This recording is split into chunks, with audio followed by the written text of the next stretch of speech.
The committee will come to order without objection. The committee may recess at any point. I'd like to go ahead and welcome everyone back to the full committee, and I recognize myself for an opening statement. Good morning, Secretary Mayorkas. Thanks for joining the committee. We look forward to hearing from you as we discuss the department's budget and the crisis this administration has created at our southwest border. This year, we recognize the department's 20th anniversary and thank the many public servants, past and present, who have worked tirelessly to keep our homeland safe. In the aftermath of 9/11, the department was created to safeguard the American people. This mission includes securing the U.S. borders and approaches. Mr. Secretary, you took an oath where you swore to support and defend the Constitution of the United States against all enemies, foreign and domestic, and well and faithfully discharge the duties of the office. Your job is to protect the homeland. And one of those obvious duties is to secure the United States sovereign borders and to implement the laws duly passed by Congress. However, you have not secured our borders, Mr. Secretary, and I believe you've done so intentionally. There is no other explanation for the systematic dismantling and transformation of our border into a lawless and dangerous open border. You've asserted in the past that it's an issue of resources, but the numbers show a very different story. In just the 2 years of your tenure, more people have crossed our southern border into the United States than the previous 12 years of 2 administrations combined. Did the budget suddenly decrease and result in this massive surge? No. Did the number of Border Patrol agents suddenly get cut in January of 2021? No. What got cut were 89 effective policies. As Chief Ortiz told us in our hearing in McAllen, Texas, we don't have a resource crisis, we have a policy crisis. We will fulfill our obligation to the American people and our oath to the Constitution. Secretary Mayorkas, need I remind you that Congress makes the laws and the executive branch is obligated to follow those laws? Apparently the answer to that question is yes, because since you've become secretary, you've disregarded the laws written by this branch of government, laws passed by both Republicans and Democrats. Behind me, you can see a list of the ways you've made our border and our country less secure. You intentionally ended all construction of and contracts to build the border wall system. You attempted to terminate the migrant protection protocols, remain in Mexico policy, and when these efforts failed, you refused to fully enforce the policy. You illegally and without congressional approval, created mass parole programs for countries like Cuba, Haiti, Nicaragua, and Venezuela, and expanded the use of the CBP-1 app to facilitate these programs. This is ultimately playing a shell game, Mr. Secretary, wherein those who would otherwise come illegally with no justification for entry now get to enter under the pretense of legality. You lowered the credible fear standards, so even illegal border crossers who've broken the laws of the United States can claim asylum despite knowing that 9 out of 10 claims will be found illegitimate. You instructed ICE agents not to detain or deport the vast majority of individuals illegally in the country, while also stating that the crime of being in the country illegally is by itself no longer grounds for removal. You just made that up. You refused to detain illegal aliens pursuant to the Immigration and Nationality Act and instead allowed them to be processed en masse into the United States. You moved northern border agents to the southwestern border, leaving our northern border vulnerable, which has led to an increase in encounters in some sectors as much as 900%. And finally, you ended Title 42 in May without any plan to deal with the surge. What's this gotten us? Well, here behind me, you can see the results. Unfortunately, the facts are overwhelming. More than 5 million encounters at the southwest border since President Biden took office. 1.4 million gotaways, known gotaways, who evaded U.S. Border Patrol agents since President Biden took office. And these are only the ones we know about. We learned from U.S. Border Patrol Chief Ortiz that these numbers are likely 20% higher. 80 individuals on the terrorist watch list have crossed the southwest border so far in FY23. 14,148 pounds of fentanyl seized in 23, enough to kill the entire U.S. population. The U.S. population you swore to defend and protect over 9.5 times. And this is only the amount we know about. We have no idea how much of this poison is actually being brought into the country by drug smugglers taking advantage of our porous border and your lax policies. Last month, this committee held a hearing in McAllen where Chief Ortiz stated under oath that DHS does not have the operational control of our borders, contradicting testimony that you previously gave before this committee. Chief Ortiz went on to say that 5 of our 9 sectors of our southwest border are under the control of the drug cartels. Unimaginable. Secretary Mayorkas, your reckless border policies are enriching the drug cartels, and these cartels are laughing in our face. They find it amusing that the most powerful nation on earth is not only unwilling to stop them, but is actively facilitating their business model.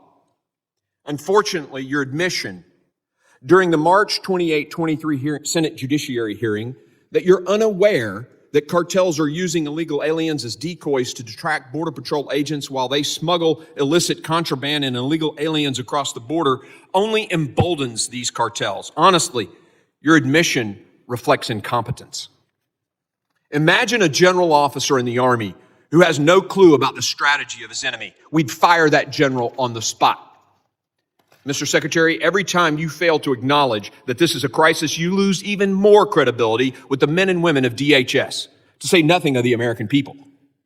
As you ignore the crisis at our border, thousands of Border Patrol agents and CBP officers are on the front lines, putting their lives at risk to keep our country safe. And what kind of treatment do they receive from you? They're accused of whipping migrants crossing the border.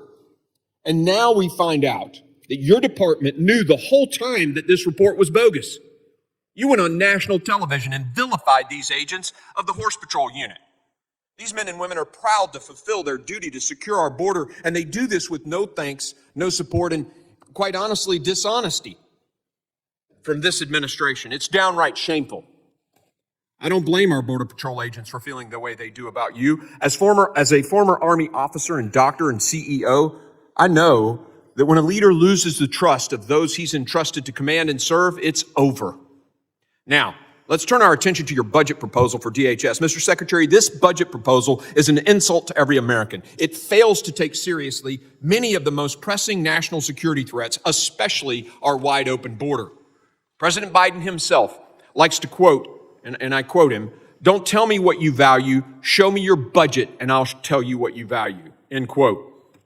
Well, this budget clearly shows us what this administration values, and it's not the safety of the American people. Like your past budgets, like your policy decisions, and your actions, this proposed DHS budget has the singular purpose of continuing to encourage people to come into this country illegally. Here behind me, you can see this very clearly.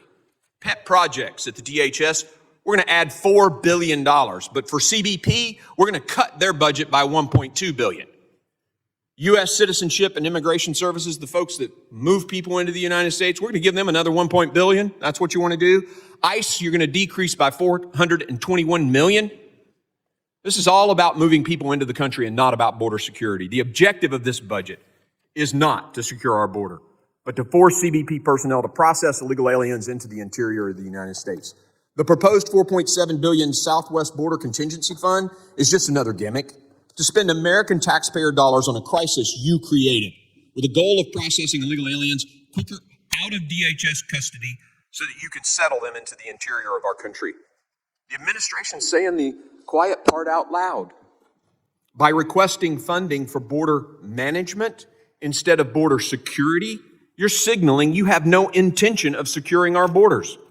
Instead of spending any money on wall construction that would actually have both a practical and deterrent impact, the administration has proposed spending $3.9 billion of DHS money on a climate resilience program. Meanwhile, you propose spending a mere $40 million to combat fentanyl that's devastating our country. Do you think the parents and families who will continue to lose their children, their brothers, their sisters to fentanyl will take comfort in knowing that DHS has at least added more to the massive money already spent by this administration on climate change? I don't think so.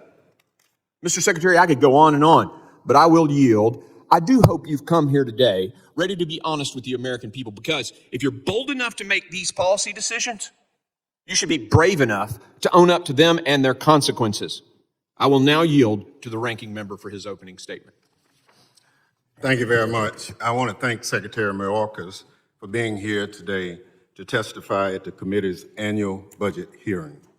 The President's fiscal year 2024 budget requests $103.2 billion for the Department of Homeland Security to carry out its mission of safeguarding the homeland and the American people while preserving our values. The request reflects the needs of the department given the current threat landscape with mounting challenges at our borders, increased fentanyl trafficking, primarily by U.S. citizens at ports of entry, persistent cyber threats, growing domestic terrorism, and more frequent and severe natural disasters. It also reflects the state of the department's 20 years after its establishment in the wake of 9/11, and just 2 years removed from the damage wrought by the Trump administration. The Biden administration inherited a Department of Homeland Security beleaguered by 4 years of politicalization and mismanagement. Among Secretary Mayorkas' predecessors were so-called leaders, often unqualified and sometimes unlawfully appointed, who did the former president's bidding, even if it meant separating small children from their parents, pandering to domestic extremists, and violating American civil rights by detaining peaceful protesters and spying on journalists. One of those predecessors was not only unlawfully appointed, but also refused to testify at the committee's annual hearing on worldwide threats to the homeland, even defying a subpoena to appear. Under the Trump administration, DHS regularly refused to comply with regular congressional oversight, ignoring requests and subpoenas for documents. For the last 2 years, Secretary Mayorkas has had the difficult task of undoing the damage done by the last administration while leading the department and its more than 260,000 employees through challenging times. Unfortunately, Republicans seem intent on making a hard job even harder, maybe because they think berating the secretary will get them their 5 minutes on Fox. They spend time tweeting about their quote, unquote accomplishments during the first 100 days of the 118th Congress and touting the number of television appearances they've made. Meanwhile, they haven't moved a single bill through this committee, not one. I was dismayed to see that speaking to a group of campaign contributors last week about today's hearing, the chairman said, and I quote, "Get the popcorn, it's going to be fun." I think that tells Americans all they need to know about the Republican agenda here. They don't want solutions to Homeland Security challenges. They want to make a headline or a photo op. They want a political wedge issue and something to talk to their deep-pocketed donors about more than what they want to work together to get things done. In Washington at its worst, and a sad departure from the proud bipartisan history of this committee. So today, Democrats want to talk to the Secretary about the issues facing the homeland and how the department would use the president's budget requests to address them. We want to learn about the proposed border contingency fund and how it would be used to process migrants in an orderly and humane way. We want to understand how the budget would allow CBP to deploy more technology at ports of entry to identify and interdict fentanyl and other illicit drugs being smuggled across our borders. We want to discuss what the department and its partners are doing to stop the southbound flow of American guns that are fueling cartel violence in Mexico. We also want to hear about the terrorism landscape and how the budget would support the fight against proliferating domestic terrorist threats and persistent foreign terrorist threats. We want to know how the budget would help strengthen our cyber defenses against adversaries like Russia and China and other malign actors. We want to know whether FEMA has the resources it needs to respond to the unrelenting pace and scale of disasters in recent years. And we want to ask, how can we support the DHS workforce, help improve morale, and provide better pay and rights for frontline employees. That's the work of a functional committee on Homeland Security at a budget hearing, and that's what you hear from the Democratic side of the aisle today. I also want to take the opportunity to thank Secretary Mayorkas for his responsiveness to Congress, not just today, but since taking the job over 2 years ago. The speed at which the department under his leadership has responded to congressional oversight by both Republicans and Democrats is unprecedented in the 20 years I've served on this committee. On a personal note, I appreciate the Secretary and FEMA Administrator Criswell being on the ground within hours of an EF4 tornado striking Mississippi last month, and the President and First Lady visiting shortly thereafter. The tornado devastated parts of my district, and the department has worked quickly to help provide resources. Communities like those I represent were often ignored in times of need by the last administration. It's good to see that the Biden administration not only talks the talk on equity and disaster response, but is also walking the walk when it matters most. While we are looking for your continued support, Mr. Secretary, as survivors work to get back on their feet as long as the recovery process continues. In closing, I want to note that today marks the 28th anniversary of the Oklahoma City bombing, and last week we commemorated the 10th anniversary of the Boston Marathon bombing. Our thoughts and prayers continue to be with those who were killed or injured in those tragic attacks and their families. We're grateful to the men and women of the Department of Homeland Security who work every day to help prevent future attacks and keep Americans safe. I look forward to today's discussion, and I yield back. The gentleman yields back.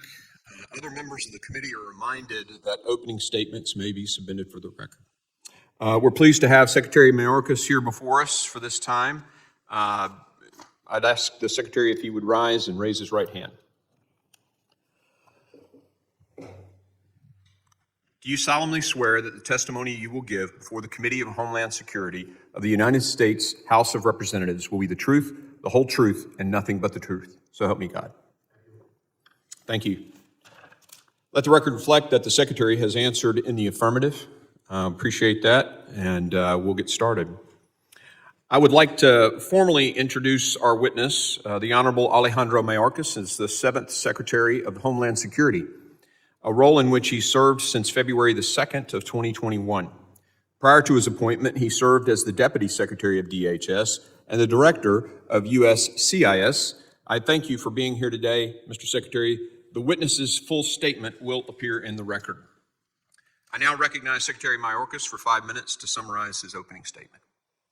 Thank you very much, Chairman Green, Ranking Member Thompson, distinguished members of this committee. Last month, we marked the 20th anniversary of the department's creation, which brought together different agencies from across the federal government in a determined effort to safeguard the United States against foreign terrorism in the wake of the devastation wrought on September 11, 2001. Over the past 20 years, the challenges facing the homeland have grown increasingly dynamic and complex. The department's 260,000 public servants meet these challenges with unflinching dedication to mission. With acts of targeted violence occurring more and more frequently, we are sharing with local communities the best practice models of detection and intervention when an individual is exhibiting signs of moving towards violence. We are on the ground assisting communities impacted by increasingly severe and frequent extreme weather events. We are attacking cartels and smugglers through new campaigns and enforcement surges, efforts that have resulted in the arrest of more than 9,100 smugglers, the disruption of over 9,000 human smuggling operations, and record seizures of fentanyl at our ports of entry. We are rescuing victims of human trafficking and child exploitation and bringing perpetrators of these heinous crimes to justice. We made 3,655 human trafficking arrests last fiscal year alone. We are defending networks in our hospitals, schools, and electric grids from wide-ranging cyber attacks. We are on patrol in the Arctic and in the Western Pacific to protect our interests. This is just a snapshot of the work our extraordinary personnel do every day to keep the homeland safe. The evolving set of challenges we face requires a modernized budget, and the President's fiscal year 2024 budget for DHS provides the department with the resources it needs to prevent, prepare for, and respond to the threats of today and tomorrow. The displacement of people across the region is greater than at any time since World War II. I have visited the southwest border approximately 16 times as Secretary to meet with our personnel and to see firsthand the challenges they face and the tools they need to do their jobs.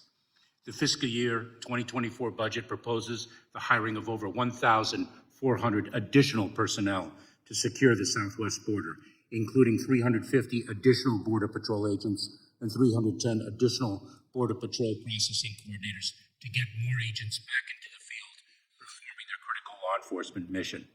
The budget proposes $535 million in new funds for border technology, $305 million of which is to deploy new technologies and capabilities in our fight against the trafficking of fentanyl through our ports of entry. The environment across the southwest border is dynamic, and the annual appropriations process does not provide the flexibility to address challenges that often change sector to sector, month to month. We propose that Congress create a fund that can be spent for specific purposes when certain migrant encounter thresholds are met. This would equip our personnel with the tools they need to meet migration surges if and as they occur, like transportation resources, soft-sided facilities for processing, and grants to support state and local community reception. The budget will also enable the department to process the increasing number of asylum cases, address the backlog of applications for immigration benefits, support the Citizenship and Integration Grant Program, and improve refugee processing to meet the goal of admitting up to 125,000 refugees. Our critical infrastructure is increasingly the target of cyber attacks launched by transnational criminal organizations and hostile nation states, including the People's Republic of China, Russia, Iran, and North Korea. This budget invests in personnel, infrastructure, and enhanced tools and services to increase our cybersecurity preparedness and resilience. We look forward to working with the committee this year to codify our Cyber Safety Review Board in law to ensure that it has the authorities necessary to be effective. We must also continue to build a culture of preparedness so that communities that face increasing extreme weather events are ready and resilient. This budget provides $20.1 billion for FEMA to assist individuals and state, local, tribal, and territorial partners impacted by major disasters and funds efforts to build climate resilience. The United States Coast Guard provides critical capabilities to defend our national interests in the Western Hemisphere, the Arctic, and the Indo-Pacific. This budget makes strategic investments in the Coast Guard's fleet of offshore patrol cutters and polar security cutters that will advance our security and economic prosperity. Finally, the men and women of DHS who serve our nation are our most important and vital resource. We cannot expect to recruit and retain a world-class, diverse workforce if they are not compensated fairly. We are asking for $1.4 billion to honor the promise of pay fairness for our TSA workforce. This budget will enable the department to respond to the threats of today and prepare for the threats of tomorrow. Thank you very much. Thank you, Mr. Secretary. Members will be recognized by order of seniority for their 5 minutes of questioning. The Secretary has a hard stop, I believe, at 1:30, and so we'll only probably have time today for one single round. I now recognize myself for 5 minutes of questioning. I want to show a video, but first need to set the stage. Earlier in the year, we had a hearing at the border with Border Patrol Chief Ortiz, and I asked him if by the definition written into the law, we have operational control of our southwest border. He said resoundingly, we do not. Following that, Mr. Secretary, you were questioned before the Senate about operational control. This was March the 28th, just a few days ago. Let's watch your testimony. With respect to the definition of operational control, I do not use the definition that appears in the Secure Fence Act. And the Secure Fence Act provides statutorily that operational control is defined as preventing all unlawful entries into the United States. By that definition, no administration has ever had operational control. So here you admit that according to the definition that's in the code, no secretary has ever had operational control. So you know that that definition written into the law has not been achieved. Now, let's go back a few months to the testimony you gave here in the House. This is before Chief Ortiz admitted and told the truth that there was no security at the southwest border. Next clip. Will you testify under oath right now? Do we have operational control, yes or no? Yes, we do. And We have operational control of the borders. Yes, we do. And Congressman, we are working to... Listen what operational control defined. In this section, the term operational control means the prevention of all unlawful entries into the United States, including entries by terrorists, other unlawful aliens, instruments of terrorism, narcotics, and other contraband. Do you stand behind your testimony that we have operational control in light of this definition? And Congressman, I think the Secretary of Homeland Security would have said the same thing in 2020. Mr. Roy reads 2019. Mr. Roy reads the very definition you just admitted last month in the Senate that has not been achieved. He said, according to this definition, do you have operational control? According to the definition that you just said, no one has ever had operational control. He asks you, under oath, in the United States Congress, if you had operational control according to that definition, and you said, I do. That is a false statement because you admitted in the Senate that no one has ever achieved that. You make it very clear, Mr. Secretary, that you've known all along, according to the definition that is written in the law passed by the Congress, that you do not have operational control. And yet, in testimony to this House, under oath, the definition was read to you. You've asked, according to that definition, whether control exists, and you say yes. That sounds like a lie under oath. Now, I want to change the subject just a bit. I want to set the stage for another clip. Senator Cornyn, just last month, is asking you about the cartel strategy. And he describes what Border Patrol officers and leaders have come before this committee, Congress, told us on trips to the border, is the strategy of the drug cartels. They've been telling us this for 18 months. The cartels are overwhelming the crossing sites, tying up the Border Patrol.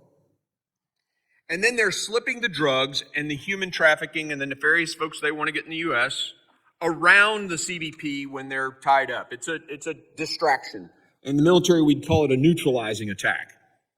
He even says that Merrick Garland, the Attorney General of this administration, came before their committee and said, yes, this is the cartel strategy. Let's see clip number 3. Are you familiar with that strategy? Do you agree with the Attorney General? I am not aware of that as a strategy. So the cartel's main strategy is something you're not even aware of. I guess there's no communications between you and the Attorney General inside this administration. You guys don't talk to one another? That's insane, Mr. Secretary. You just admitted you have no clue about the central strategy of the cartels you've created by your open border. What general officer would we allow to stay on the job in the Army if he didn't understand the strategy of the enemy? Not only have you lied under oath, you just admitted your own incompetence.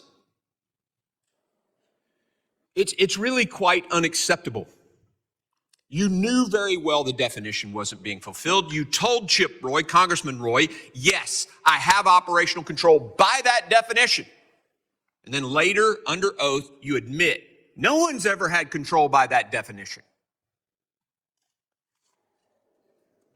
Then you tell the Senate, I don't even know what the cartel's main strategy is. I'm out of time, Mr. Secretary. But that doesn't paint a very good picture of someone who's doing their job very well. I now yield to the ranking member. Thank you very much. Since we're talking about the Secure Fence Act definition, I was here when Congress voted on it. Under the Secure Fence Act, operational control is defined as preventing all unlawful entries into the United States, all people and all narcotics, 100%. What wasn't mentioned at the hearing last month is that the definition of operational control the chief was asked about has never been achieved by any administration, Democrat or Republican, not by Trump, not by anyone. Republicans have acknowledged that this in the past. The former Republican chairman of the committee, Peter King, the author of the Secure Fence Act, said during the 2013 markup, we had 100% in the Secure Fence Act, and we've met with Secretary Chertoff and Secretary Napolitano. And the fact is, I think a 100% is unreachable. At the same markup, Representative Michael McCall, also a former Republican chairman of this committee, said, but when you put this number as a matrix in the definition of operational control, you make it impossible to achieve operational control. Perfection shouldn't be the enemy of the good. Under this definition again, we will never ever get operational control because nothing in life is 100%. Yet, Mr. Secretary, Republicans are criticizing you for not achieving something that no secretary has ever achieved. It seems like their standard changes depending on the administration. That's a double standard. That's partisan politics, and that's Washington for you. When I met recently with Chief Ortiz, he said that no secretary has been more supportive of the Border Patrol than you, and that you and he are in close, regular contact. I was glad to hear that, and I look forward to heading back to the border again to see in my own view what's happening. So can you, for the committee, share the explanation of this 100% target as a measurement for securing the border? Ranking Member Thompson, Mr. Chairman, the Secure Fence Act provides that operational control means that not a single individual crosses the border illegally, and it's for that reason that prior secretaries and myself have said that under that definition, no administration has had operational control. That is why if Congressman Roy had actually allowed me to answer the question fully and not cut me off at every time, I would have continued to say, as I did in response to Senator Langford, as I have testified under oath multiple times, that I use a lens of reasonableness in defining operational control. Are we maximizing the resources that we have to deliver the most effective results? And under that definition, we are doing so very much to gain operational control. So that is my response with respect to the Secure Fence Act of, I believe it is 2007, a response that when given the opportunity to provide to Congress under oath, I actually have delivered multiple times. So this budget that you are before this committee today, does that budget move you toward that goal?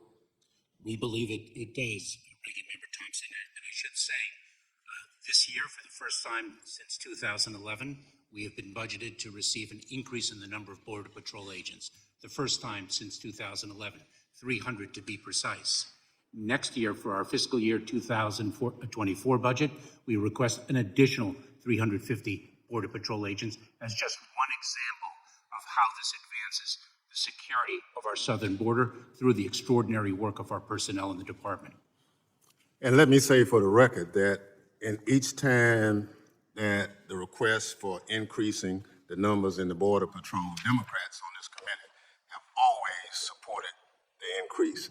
It's been my Republican colleagues who've opposed the increase. So either you're going to support the Border Patrol and securing the border, or you're not. I yield back. The gentleman yields.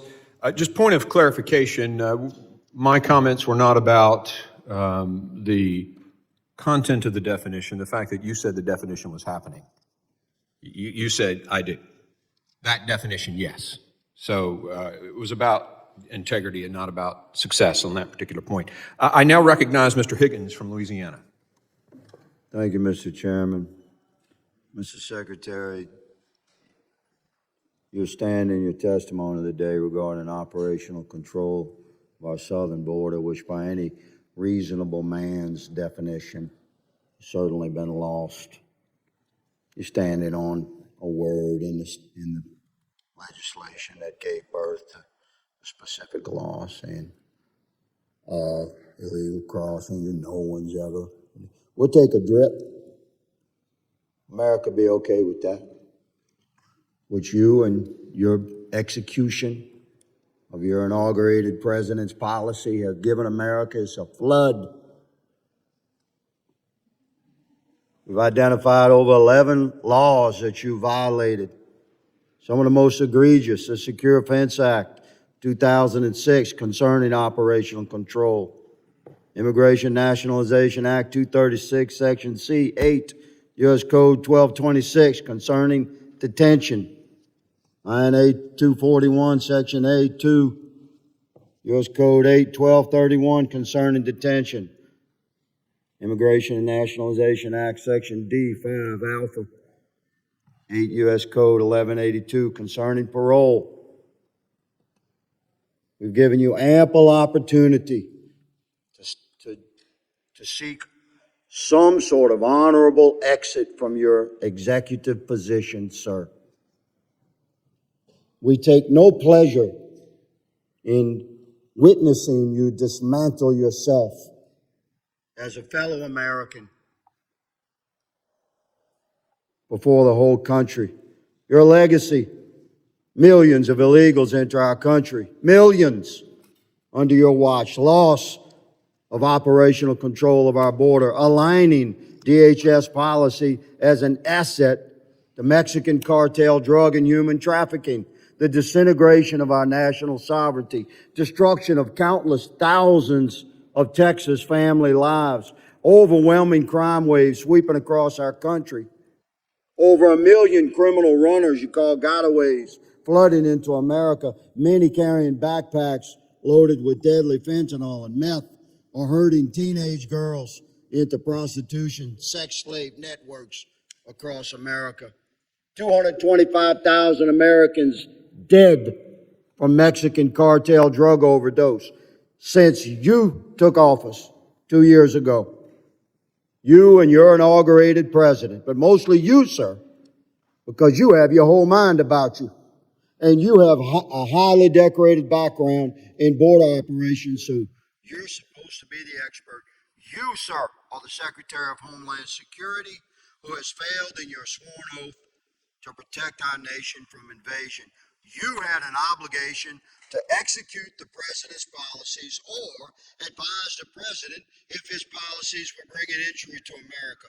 Ultimately, your oath requires you to secure our nation's sovereign border with Mexico and do anything necessary to stop the Mexican cartels from trafficking endless wave upon human wave of illegals into America, along with miserable death, unspeakable grief, graveyards filled from sea to shining sea with the bodies of American sons and daughters dead from fentanyl.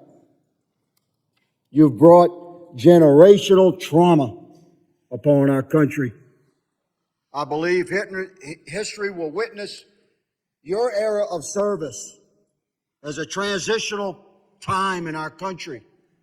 What was America like before Secretary Mayorkas, and what was America like after him? It's stunning that you could sit there and smugly grin as if you've not miserably failed your country. We could give you money to hire 1,000 new border agents. Nobody wants to work for you. They're coming forth. We can't keep up with the whistleblowers that are coming to testify against your command.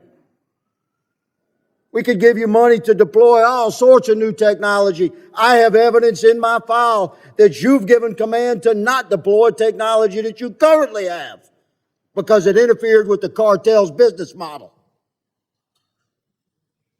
We're done with your lies to America.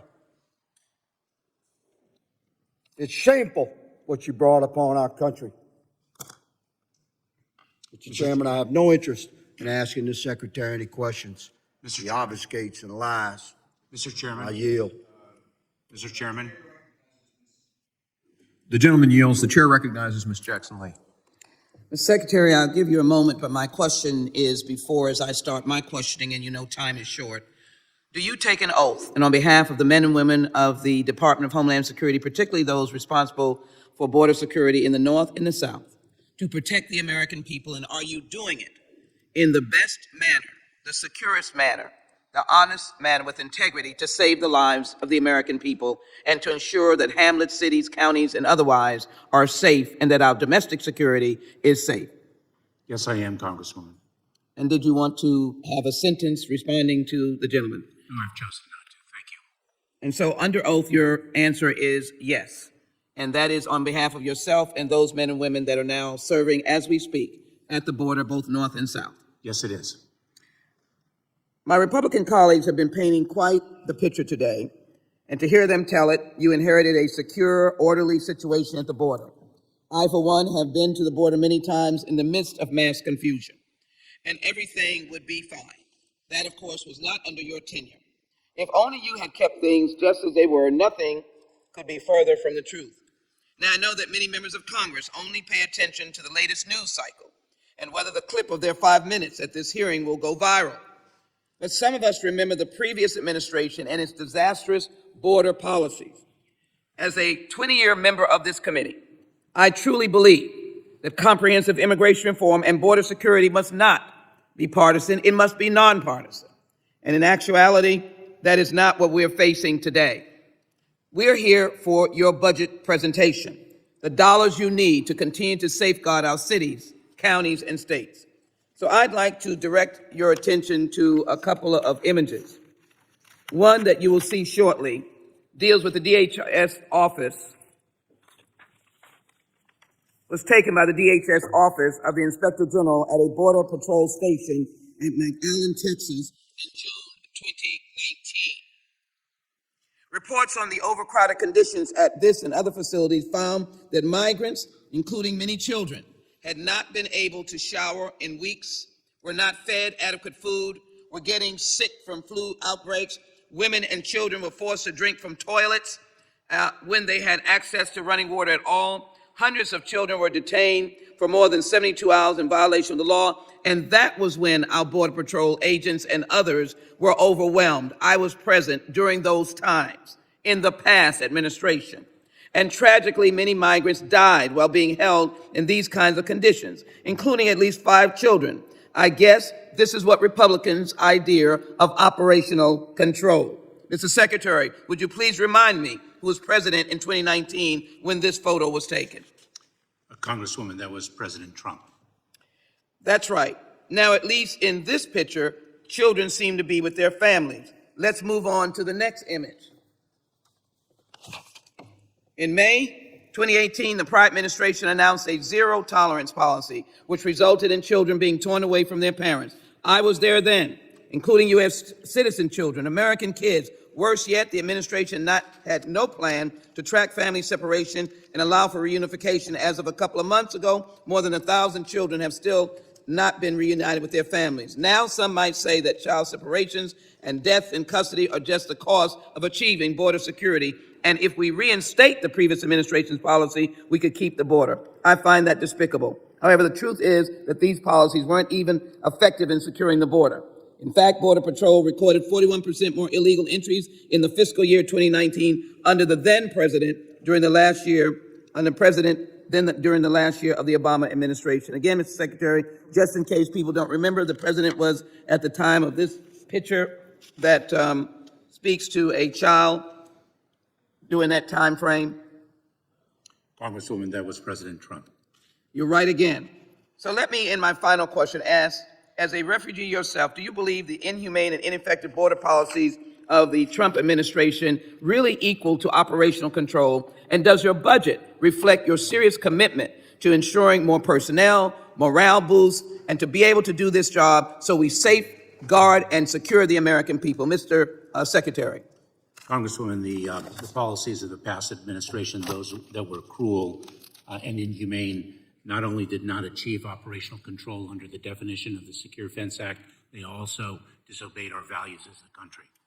Our budget that we have proposed for fiscal year 2024 advances the position of this department to gain operational control under a reasonable definition. As all secretaries have said, it is unachievable to prevent any alien during a year from crossing the border, not a single one. The gentlelady is time. The gentlelady yields. We'll have to get that New York Times article out that's about the migrants being enslaved. I recognize Mr. Guest from Mississippi. Thank you, Mr. Chairman. Mr. Secretary, we know that earlier this week, DHS released its national encounters by month. March, the sixth highest month on record ever, with a total of 257,910 immigrants that were encountered just last month alone. We know that fiscal year 2021, that we set a record for encounters of over 1.9 million.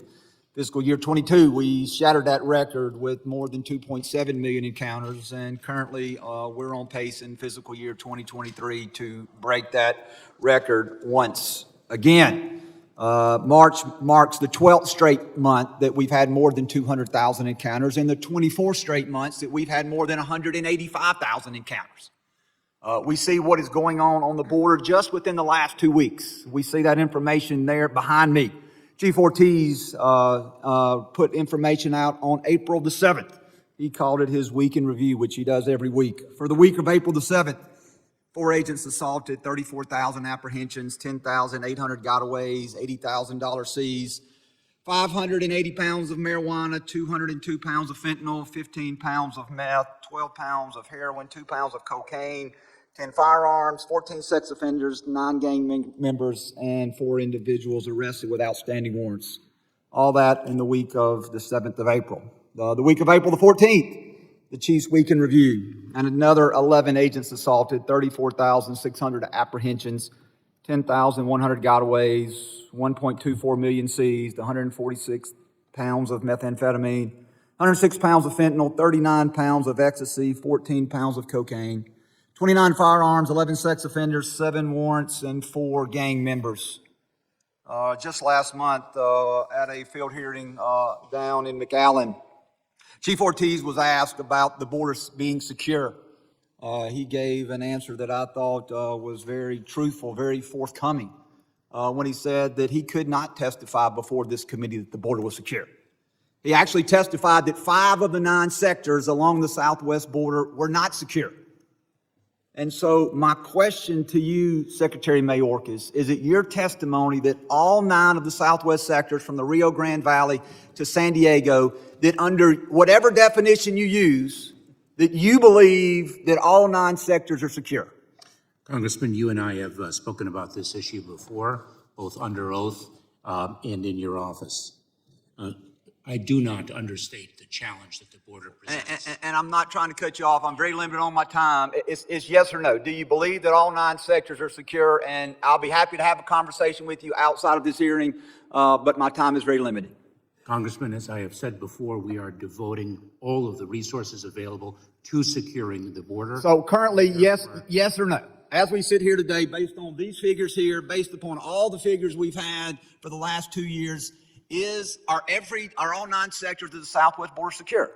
Congressman, it is my testimony that sectors at different times, month to month, experience different levels of challenges. And I understand that, Mr. Secretary, and I'm not trying to cut you off.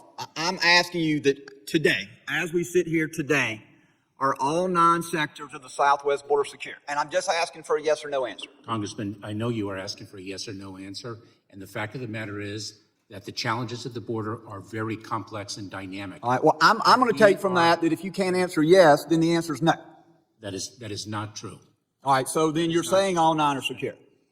It is my testimony that the border is secure, and we are working every day, day and night, to increase its security. The challenges that we are experiencing at the border cannot be overstated. All right, let me ask you another question, Secretary Mayorkas. Last year, fiscal year 2022, how many non-citizens were removed from the country by ICE? Congressman, I have that. It's 72,177. That's what was in the annual ICE report. In which fiscal year, Congressman? That would be last year. And the fiscal year 2022 that was released in the report put out by your agency on December the 30th. Do you know the number of cases on the non-detained national docket? You know what that docket is, correct? That's the number of individuals who have entered the country. Do you know the number of cases that are on the non-detained national docket as of fiscal year 2022? So if I may, I believe your figure for 2022 is incorrect. I have a different figure for that. All right, well, what's in your report, and I'm going to say what's in the report that your agency put out. And here's the report on page 16. It says that the number of non-detained cases was 4.7 million. And that was at the close of fiscal year 2022. At a hearing I held that I was in just yesterday, the director of ICE, Mr. Johnson, testified that that number is now 5.3 million and is expected to grow to over 6 million cases by the end of this year. So 6 million cases of individuals who are in the country, 1.2 million who have orders of removal, and yet your agency only removed 70,000 last year. I think that your agency is not enforcing the law, Mr. Mayorkas, and I think that you can do a better job. And Mr. Chairman, I know I'm out of time, and I yield back. Gentleman yields. The chair recognizes Mr. Payne from New Jersey. Thank you, Mr. Chairman. And, we have such short memories in this committee with respect to the situation at the southern border. I would just like to admonish or condemn the person who came up with the idea of saying, hey, I know how to stop people from coming across the border. When they get here, we'll take their children from them and lock them in a fence and forget about them and walk away. Let your children find themselves in that position. Let you find yourself in that position. It's a shame. It's absolutely a shame to use children as props, as a way to get what you want. And to also just ignore that the fentanyl problem is at ports of entry by American citizens. Whenever you hear that, you just close your ears. La, la, la, la, la, la.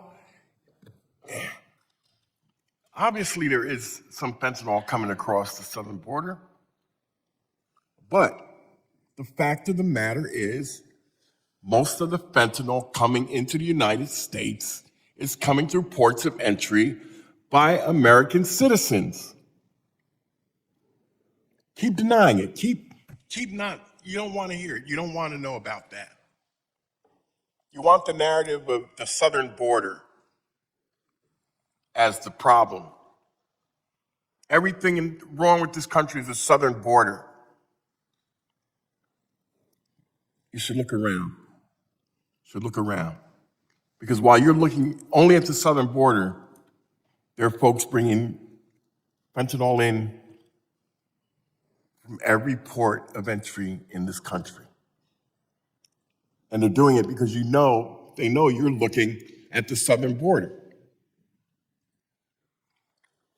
Amazing. Mr. Secretary, I'm going to give you an opportunity to talk about your budget, which is what we're supposed to be here for. But, the buttered popcorn is being given out on the other side, so anyway. Let's talk about climate change. And it's a profound threat to our national security. We're seeing this threat in many of the natural disasters that are occurring more frequently and with more intensity. But my colleagues on the other side don't believe that either. In this 2021, this committee received expert testimony that stated America lost years of progress on addressing climate change due to the Trump administration's outright refusal to accept science and its work to dismantle climate science programs. The Biden administration, in contrast, has taken commendable steps on focusing on climate change. Mr. Secretary, could you please provide a few more examples of how, under your tenure, DHS is focusing on climate change and the threat it poses to our national security? Congressman, the gravity and frequency of extreme weather events is only increasing. We used to speak of hurricanes, tornadoes, fires in terms of seasons. We don't do so anymore. As the Ranking Member Thompson mentioned, I was in Mississippi but a few weeks ago to see what a tornado could do to an entire town in just 20 seconds with winds traveling at up to 200 miles per hour. I was in Kentucky last year to see another town ripped to shreds by a tornado. In light of that, what we have to do is build communities' readiness for extreme weather events, their ability to withstand them to the best of their abilities, their ability to recover from them when they strike, and prove resilience. We have invested heavily in the Building Resilient Communities Fund. This past year, we doubled it. We are seeking in the fiscal year 2024 budget more funds to build communities and protect the American public from extreme weather events that are striking and destroying more than ever before. Thank you, Mr. Chairman, and I will yield back. The gentleman yields. I now recognize Mr. Bishop from North Carolina for his testimony, or for his questions. Secretary Mayorkas, I'm very glad that the gamesmanship about operational control is finally out in the open. You said just a moment ago that if Congressman Roy hadn't cut you off in that hearing, I was in that hearing in the Judiciary Committee as well. You are one of the most assiduous bureaucrats I have witnessed at evading and filibustering in response when members have 5 minutes to ask you questions instead of coming forward directly. Here's what you could have said to Congressman Roy. No, Congressman Roy, we do not have operational control, but no administration has achieved the standard of operational control set forth in law. That took about 2-3 seconds. And then he could have followed up with this, and I'd like to. Secretary Mayorkas, given that illegal immigration has been setting records for your entire tenure, the fact is that under your leadership, the Department of Homeland Security is farther away from the legally mandated standard of operational control than ever. Much farther away, correct? Congressman, our apprehension rates are consistent with the apprehension rates of prior administrations over the years. And the fact by the numbers, if the standard of operational control is no illegal immigration coming across our border, then you're farther away from that than ever. The fact of the matter is the migration that we are experiencing at our southern border is not exclusive to our southern border. It is gripping the entire hemisphere and the entire world. Your policies are causing it, Mr. Secretary. Congress set an objective in law. You haven't pursued it. You have pursued its opposite. Who are you? You just said a moment ago that by a reasonable definition of operational control, you've achieved it. Who are you to displace the legal definition of operational control by this Congress in favor of pursuing one of your own invention? I'm not displacing the definition. Well, you just said a reasonable one is a different one, right? What do you mean by that? How is the one defined by Congress not reasonable? You understand what law means? You're a lawyer. You're an excellent lawyer. You know that not to be tenable. You're a member of the administration charged with the duty to execute the laws that Congress has passed. Isn't that right? Absolutely, and we are doing so. Not the operational control standard. You've abandoned it to adopt one that you say is reasonable. Correct? Congressman, that is a definition. You're asking me whether we enforce the laws that Congress has passed, and the answer is yes, we do. No, you don't, because Congress set forth an objective in law, and you have seen fit to disregard it. Let me ask you this. Chief Ortiz, when he testified before us in March, didn't just admit that we don't have operational control of the border, didn't just admit that the border, much of the border is not secure. There was this. I said, the cause is change in policy, is it not, sir? Will you be candid enough to be unequivocal and clear that that has driven the change? And here's his answer. I will tell you, sir, that when I was a deputy chief and acting chief down here in 2014, a lot of people described what was happening here in South Texas as a humanitarian crisis or border crisis. And I was very candid. And I said, I think we have a bit of a policy crisis. And I still hold true that we have some policies in place where we need to ensure that the men and women out there patrolling the border, investigating these criminal cartels, are actually allowed to do their job each and every day. And I said, and their job is to detain and remove immigrants. And he said, yes, sir. How about you, Mr. Secretary? Do you admit that your policies have led the country farther away from operational control of the border as defined by the Congress? Congressman, no, I do not. I'm not surprised. Here's your admission. Here's one of your admissions. Look at page 7 of your own written testimony. Guess what you have there? You're asking for a 342% increase in the funding for combating child exploitation. You want to know why that is? Let me tell you, because you won't tell me candidly. The reason is that your policies have led to 345,000 unaccompanied children entering this country, which now the New York Times in multiple articles has revealed what that's led to in the quality of their lives. You apparently believe this to be a game, Mr. Mayorkas. I think that's why all the acrimonious interchanges that happen over and over.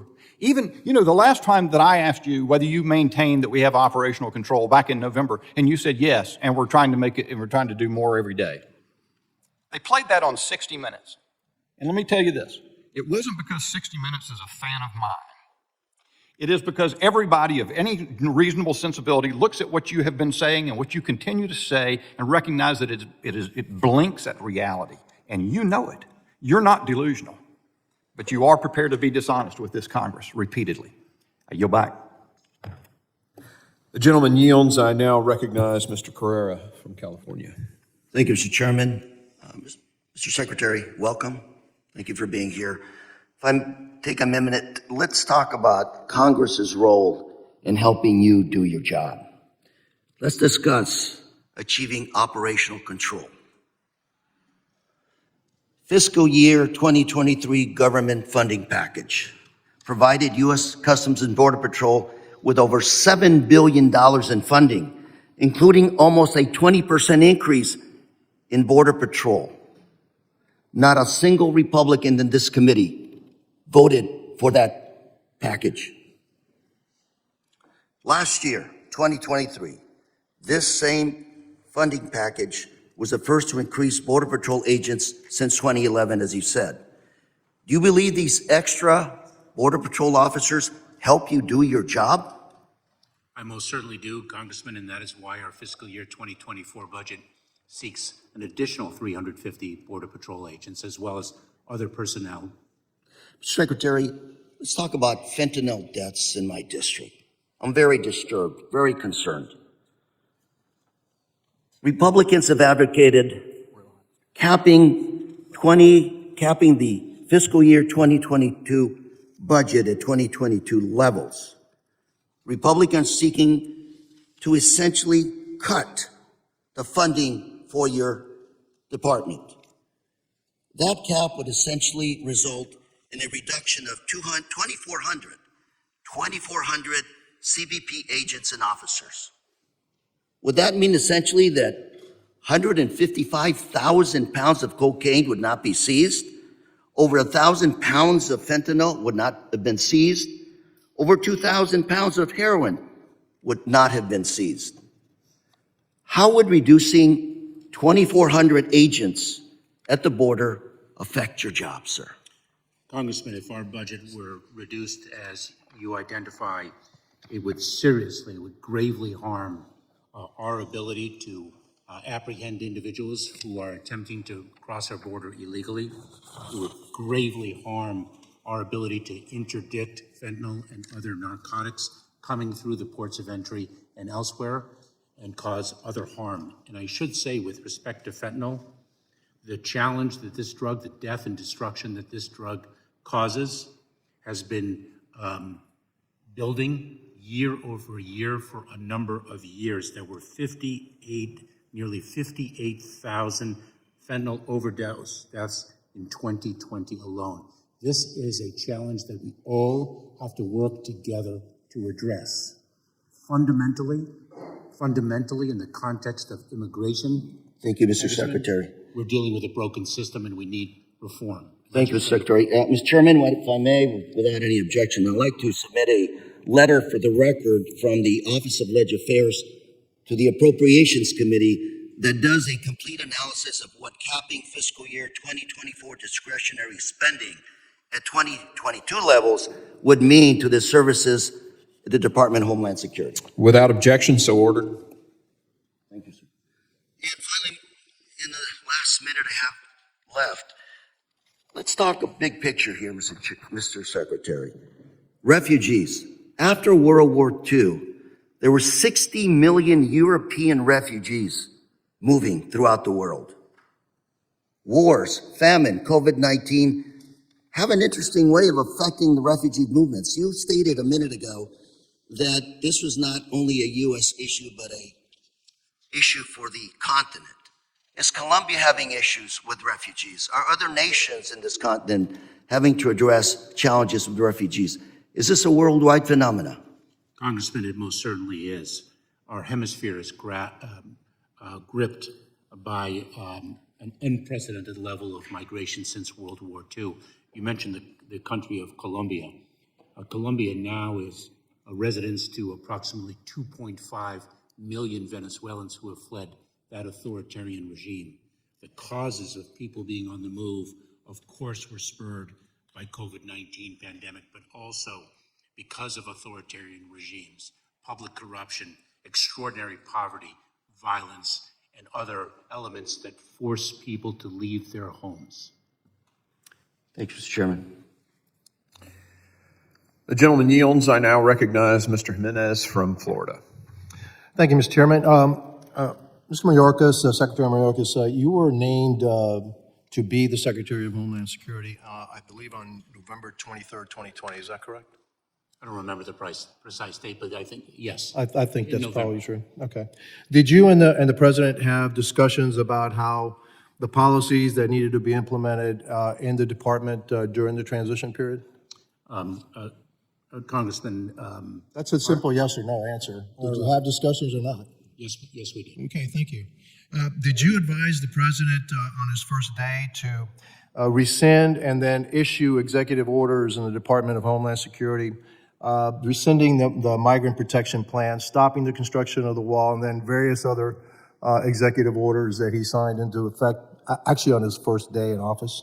Congressman, I don't think it's appropriate for me to speak of the deliberative process. You mean, did he do that on his own, or did you have any say-so in that? Congressman, I don't think it's appropriate for me to speak of the deliberative process. Interesting. Do you advise the President on the issue of Homeland Security? I certainly do in the course Okay. and scope of my service as Secretary. All right. My colleagues on the other side say that you inherited a mess at the border.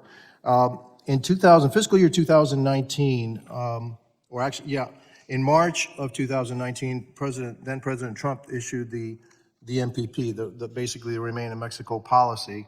And in that year, there were 977,000 encounters, according to my numbers anyway.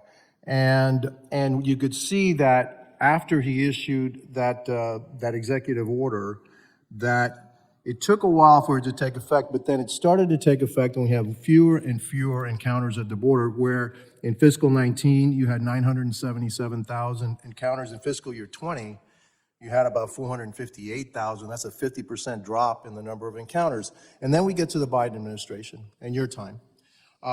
Right after the Biden administration rescinded a lot of these orders and issued their new executive orders, we went from encounters in January of 78,000 and jumped to 101,000, 173,000, 178, 180, 189, 213, 209, 192, where we had 1.7 million encounters at the border.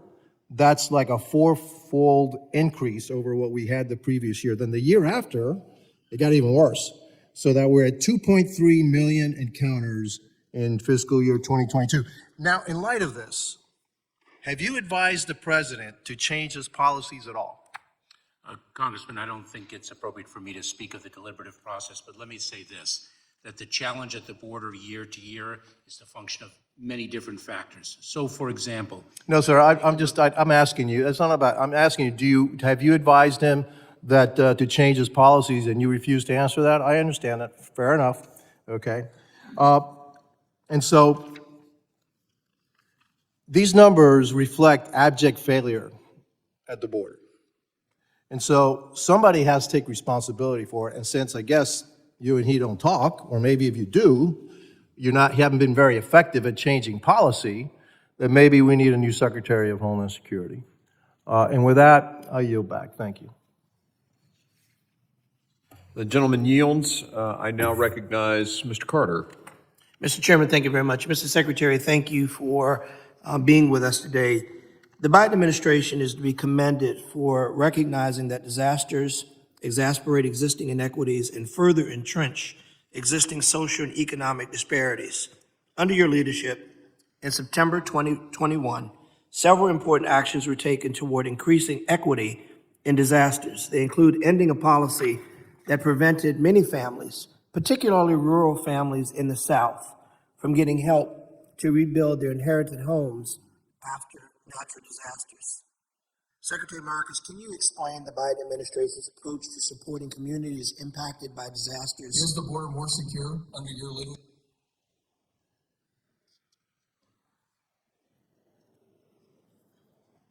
I don't remember interrupting anyone when they had the floor. I don't know who said that. Where did that come from? Who said something? Anybody? Video? A technical issue on the video. So we'll give you an extra 20 seconds. Can you reset there, my time? Mr. Thank you, Carter. sir. Yep. Secretary Mayorkas, can you explain the Biden administration's approach to supporting communities impacted by disaster? How is FEMA ensuring that communities have more equitable outcomes? And how will you measure whether these efforts are effective? Congressman, the extreme weather events are impacting many communities across this country, and it is our obligation, our responsibility to ensure that there is no community that is disenfranchised from receiving the relief to which it is entitled as a result of the damage it suffers by reason of an extreme weather event. And so one of the policy changes that we made, recognizing that some poor rural communities do not necessarily have the documents that are traditionally evidence of home ownership, to reach them where they are and how they live. And perhaps, for example, if an individual does not have a deed of trust or mortgage documents because the home was passed from generation to generation, to accept utility bills, an affidavit regarding ownership, to not leave them disenfranchised because of the traditions in that community, as well as the limited resources they have. And Mr. Secretary, I will note that that action has made an incredible difference for not just Democrats, but for people throughout Louisiana, throughout the country, who find themselves in dire straits after natural disasters. So I commend you and the administration for recognizing that disasters don't identify party. They don't identify race, and neither has this administration. I appreciate that. While these policies should be commended, I'm concerned about the National Flood Insurance Program's new Risk Rating 2.0 system. The new Risk Rating 2.0 system may leave my constituents, especially in low and moderate income communities, priced out of their homes by premium increases, or they may have to choose to forego coverage entirely. As climate change worsens and brings about more frequent disasters, which may increase flooding risk, how are you ensuring communities like mine that are negatively impacted by flood insurance plans that are supposedly aimed to help, but in fact, sir, respectfully, are doing just the opposite? Congressman, there are two efforts underway. Number one is, as you know, and as you and I have discussed in the past, we have significant grant programs that are intended to reach communities and help them rebuild, as well as to prevent harm from initially occurring. We are reviewing our grant programs to ensure that, again, they leave no community disenfranchised. We are reviewing and need to continue to review the Risk Rating 2.0, given the concerns that have been expressed with it, and I can assure you that we are doing so, and we will report on our results. Thank you. Risk Rating 2.0, as we've said repeatedly, is a game changer for many people. Some people have to make a determination, can they live in the home that they've always enjoyed? Can they live in the community that they've always enjoyed? So I'm happy to hear you say, Secretary Mayorkas, that this is not a done deal, that there is an opportunity for revisiting with the recognition that it has caused harm and we should modify. So with that, sir, I thank you very much, and I yield back. The gentleman had a little extra time if you want to take it. You're good. Okay. The gentleman from Louisiana yields. I now recognize Mr. Pfluger from Texas. Thank you, Mr. Chairman. This is a sad day. America's security has never been weaker than it is under the Biden administration. And your role as Secretary of Homeland Security. On March 13th of this year, a Texas DPS trooper attempted to stop Rashian Comer for speeding. And Comer refused to stop, and a reckless high-speed chase ensued. And at one point during this chase, the suspect began to nonchalantly live stream himself driving at 105 miles per hour and evading the police officer behind him. At the same time, a 71-year-old grandmother and her 7-year-old granddaughter were on their way home after a play date. Their names were Maria and Amelia Tambunga. Maria is the mother of 2 of my constituents. As Maria passed through the intersection of State Highway 163 and I-10 Service Road, Comer blew through a red light and struck Maria and Amelia's vehicle. They were pronounced dead at the scene along with 2 other people. After law enforcement secured that scene, it was revealed that Comer was a human trafficker smuggling 11 illegal aliens in his truck, evading the law. Over the last few weeks, I have heard countless stories of this beautiful 7-year-old girl, about Amelia and Maria, about how Amelia was an outgoing fashionista. She wanted to be an influencer, about how she loved to play with her friends and dance with her Aunt Jenny and cook with her grandmother, Maria. I'm wearing a pink tie today, Mr. Secretary, in honor of that little girl. Most importantly, Mr. Secretary, the Tambunga family is here today. Emilio, Maria's husband, and Amelia's grandfather, Elisa, Maria's daughter, and Amelia's mother, and Virginia, Maria's daughter, and Amelia's aunt. They're sitting right behind you. They came here today because they want answers. They came here today because of the failures of you and your leadership. They came here because they want closure. They deserve answers.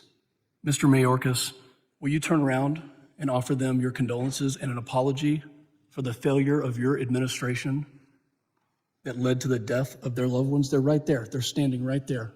Congressman. Mr. Secretary, they're standing there, and I think they deserve an apology from you. Congressman, Mr. Chairman, may I stand and turn? Certainly.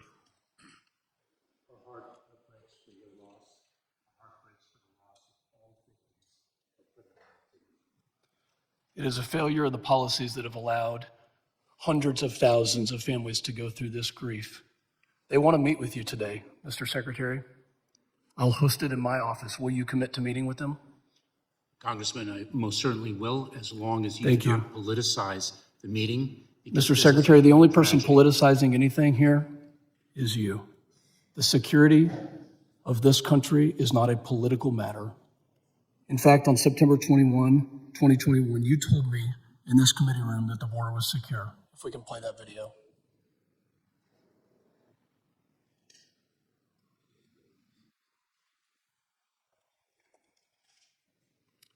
Mr. Chairman, I think we have a video that is going to play. My time is continuing. Yeah, go ahead if you want to ask or talk about something else while they tee that up. See what's going on here with our, here we go. We'll give you a little extra time, so it took some time. Is the border more secure under your leadership than when you started? Congressman, the border is secure. We're executing our plan, and I've been very clear and unequivocal in that regard. Mr. Secretary, the question is the border more secure now under your leadership? Congressman, it is no less secure than it was previously. Mr. Mayorkas, are you going to tell the Tambunga family that the border is secure today? Congressman, you are politicizing it. Tragedy. No, I'm not politicizing tragedy. They came here to Washington, D.C. of their own volition to get accountability for the loss of their family, 2 beloved members of their family. This year, we had a hearing at the border, which no Democrat came to. Not a single Democrat came to the hearing that we had in McAllen, Texas, and Chief Ortiz said that the border is not secure. Do you disagree with Chief Ortiz? Congressman, let me return to what you said. Accountability is brought in a court of law. Mr. Mayorkas. I delivered accountability for 12 years. Mr. Mayorkas, do you disagree with the head Border Patrol agent when he said that our border is not secure? Congressman, I have testified to that issue. So you do disagree with him? You disagree with your chief of Border Patrol? I respectfully do in that regard, You Congressman. do. Not a single Border Patrol agent that I've talked to in the past 3 years has said that they trust your leadership or have faith that you're keeping our country secure. I look forward to the meeting with the Tambunga family and coming up with real solutions. And I hope that all of my Democrat colleagues will meet the Tambunga family and listen to their story and understand the things that are happening in my state and in others because of the failure of these policies, and we have the answers right in front of us. I hope that every one of you will do that. You had the opportunity in McAllen, Texas, and it's time to meet with him. I yield back. The gentleman yields. I now recognize the gentleman from Michigan, Mr. Thienedahl. Dr. Thienedahl. Thank you, Mr. Chair.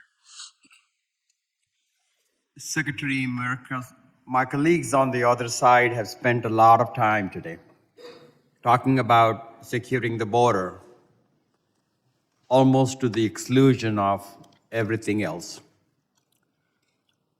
The fact is, our border security challenges are a symptom of the broader failure to overhaul our immigration system. We must expand legal pathways for immigration, including by raising the cap for H-1B visas. In addition, DHS has a broad range of missions beyond the border that are critical to securing the homeland that deserve our attention.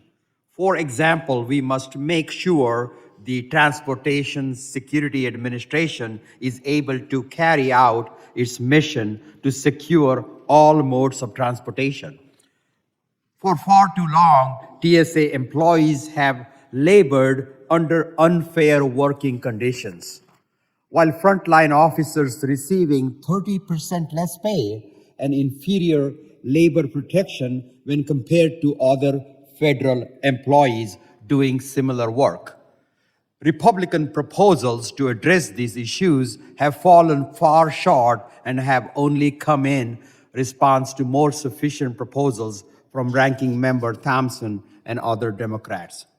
Thankfully, last year, Democrats voted to fund expanded labor rights and pay raises for TSA workers, which will take effect this July. Mr. Secretary, of the $1.4 billion proposed for TSA pay equity, what percent will go to the TSA's operational and frontline field positions?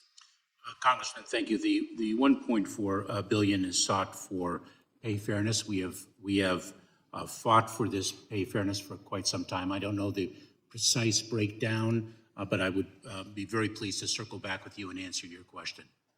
Mr. Secretary, the data I have from TSA indicates that more than 98% of the funding will go to employees working in those positions. Additionally, administering two separate pay systems within one agency would carry its own costs.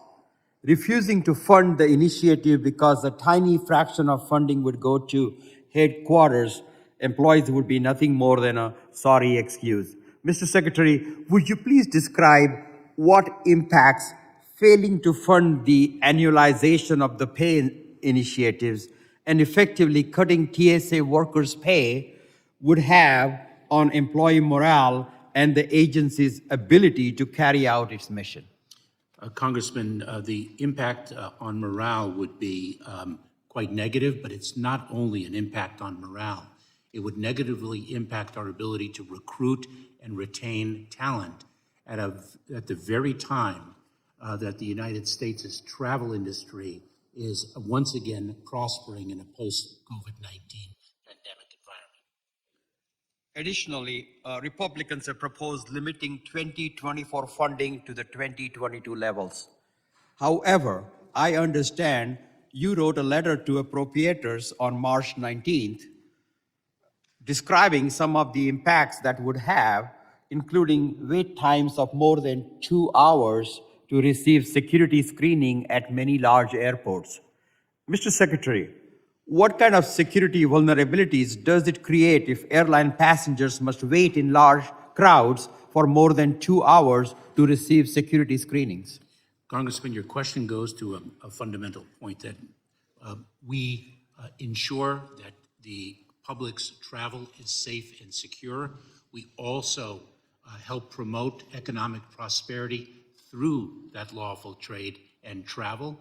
And this, not only would the security be impaired, but also the facility of travel as well as trade would be impaired if our budget is cut. That budget cut would impact negatively our department in so many different ways across so many different agencies and offices. Thank you, Mr. Secretary. The TSS workers must be paid a fair wage and ensure adequate staffing levels. Chairman, I yield back. The gentleman yields. The chair recognizes the gentleman from New York, Mr. Garbarino. Thank you, Chairman. Secretary, there's been a lot of focus on the southern border today, and as there should be. This is my third year on the committee, and I've been to the border several times, and have really seen the travesty that's happening down there, and there really needs to be a focus on fixing it. And I hope we can somehow work together to get that way. But Homeland, the department oversees several other agencies, and I have some questions regarding CISA. The cybersecurity, because that's another border that we have to make sure is protected, and CISA is required to do that. So the fiscal year 2024 CISA budget requests relatively few additional full-time employees, despite a persistent workforce shortage. In addition, 7 years after Congress gave Homeland DHS authority, it finally launched the cyber talent management system in November 2021, but public reporting indicates that hiring has been slow, painfully slow. Both factors are very concerning considering the nation's cyber workforce gap. Are CISA's current staffing levels sufficient to meet all of its current obligations? Congressman, I'm sorry, I didn't. Is CISA's current staffing levels sufficient to meet all of its existing obligations? CISA, the Cybersecurity and Infrastructure Security Agency, is doing phenomenal work across its many different responsibilities. We do have vacancies. One of the things that we are seeking to overcome, because we are very focused on recruitment, is the pay disparity between government service and the private sector. But we have indeed engaged in an intense focus effort to recruit talent for the very reason, Congressman, that you identified. And I have spoken with Director Easley. She's coming in front of my subcommittee next week, and she has been trying to make an effort. But the department, DHS, has still not submitted CISA's force structure assessment, which is over a year late. That assessment is crucial to understand CISA's workforce and resource needs. What is the delay? When can we expect that report? Congressman, I'll look into that, and we will get back to your office promptly. Okay. So what concerns me is that the delay in that report, plus the delay, I think there's over 8 reports that Congress is due from DHS and CISA, and I believe I don't know where the holdup is. CISA has said they're done. I think, and it might not even be with you, but there is a delay in them getting to Congress. Some of them are over a year late, and we're here talking about the budget and budget requests, and these reports are how we do our oversight. That's, we pass these, and we want to see what the information. We want to make sure the money's being spent properly. We want to make sure that plans are going, but we can't do that if these reports come to us late, and to have these budget requests keep coming for more money, for other money to go to other projects. We can't just keep sending money without getting these reports. So I don't know where the holdup is. There's at least 8 by my cord that are late just from CISA and DHS. So if you could have your team figure out when we will see these reports, that would be great, because there are a lot of good reports that were passed on a bipartisan level that we really need to see what's going on. Congressman, let me assure you that we work mightily to be responsive to Congress and to be responsive to Congress in a prompt manner. One, I think the only recommendation of the 9/11 Commission that has not been adopted is a restructuring of the oversight of the Department of Homeland Security. I believe that there are more than 90 committees with jurisdiction over the department. So you can well imagine the number of reports that we are obligated to prepare. We understand the importance of those reports, which is why we work so diligently to prepare them for Congress.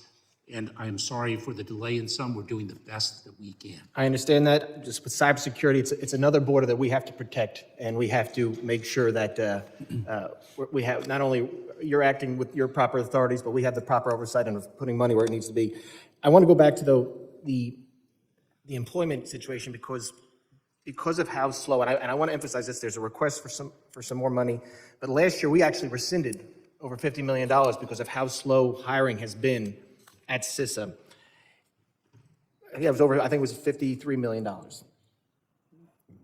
What is the plan to make sure that we are properly staffed up and that we can do our job and and make sure that the federal cyberspace is protected.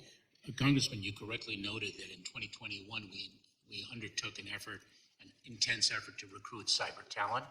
Before that, we engaged in a cyber sprint that I announced earlier in that year. We are developing different models to reach talent. We understand the importance of recruitment, and we're very, very focused on it. I'm out of time, so I yield back. Thank you, Jim. The gentleman yields. I now recognize Mr. Magaziner. Thank you, Chairman, and thank you, Secretary. One of the greatest threats to our nation's homeland security is the rise of far-right and racially motivated violent extremism. Over the past decade, more than 145 Americans were killed in domestic extremist attacks. The most common motivations of the attackers have been racially motivated extremism and anti-government extremism, accounting for 67% of domestic extremist attacks. Easy access to weapons of war, and particularly assault weapons, have only emboldened the extremists. Hear me now. When it comes to racist and anti-Semitic and anti-government violence, there are not fine people on both sides. The extremist who ran over and killed Heather Heyer in Charlottesville was not a fine person, he was a terrorist. The white supremacists who killed 10 people in Buffalo and 23 in El Paso are terrorists. The anti-Semite who killed 11 at the Tree of Life synagogue in Pittsburgh was a terrorist. The far-right militia group that attempted to kidnap the governor of Michigan are terrorists. The January 6th rioters are not political prisoners, they are criminals who attacked police officers. And paramilitary groups like the Proud Boys, the Oath Keepers, and the Three Percenters wrap themselves in the flag, but they are not patriots. They are bigots with guns, nothing more.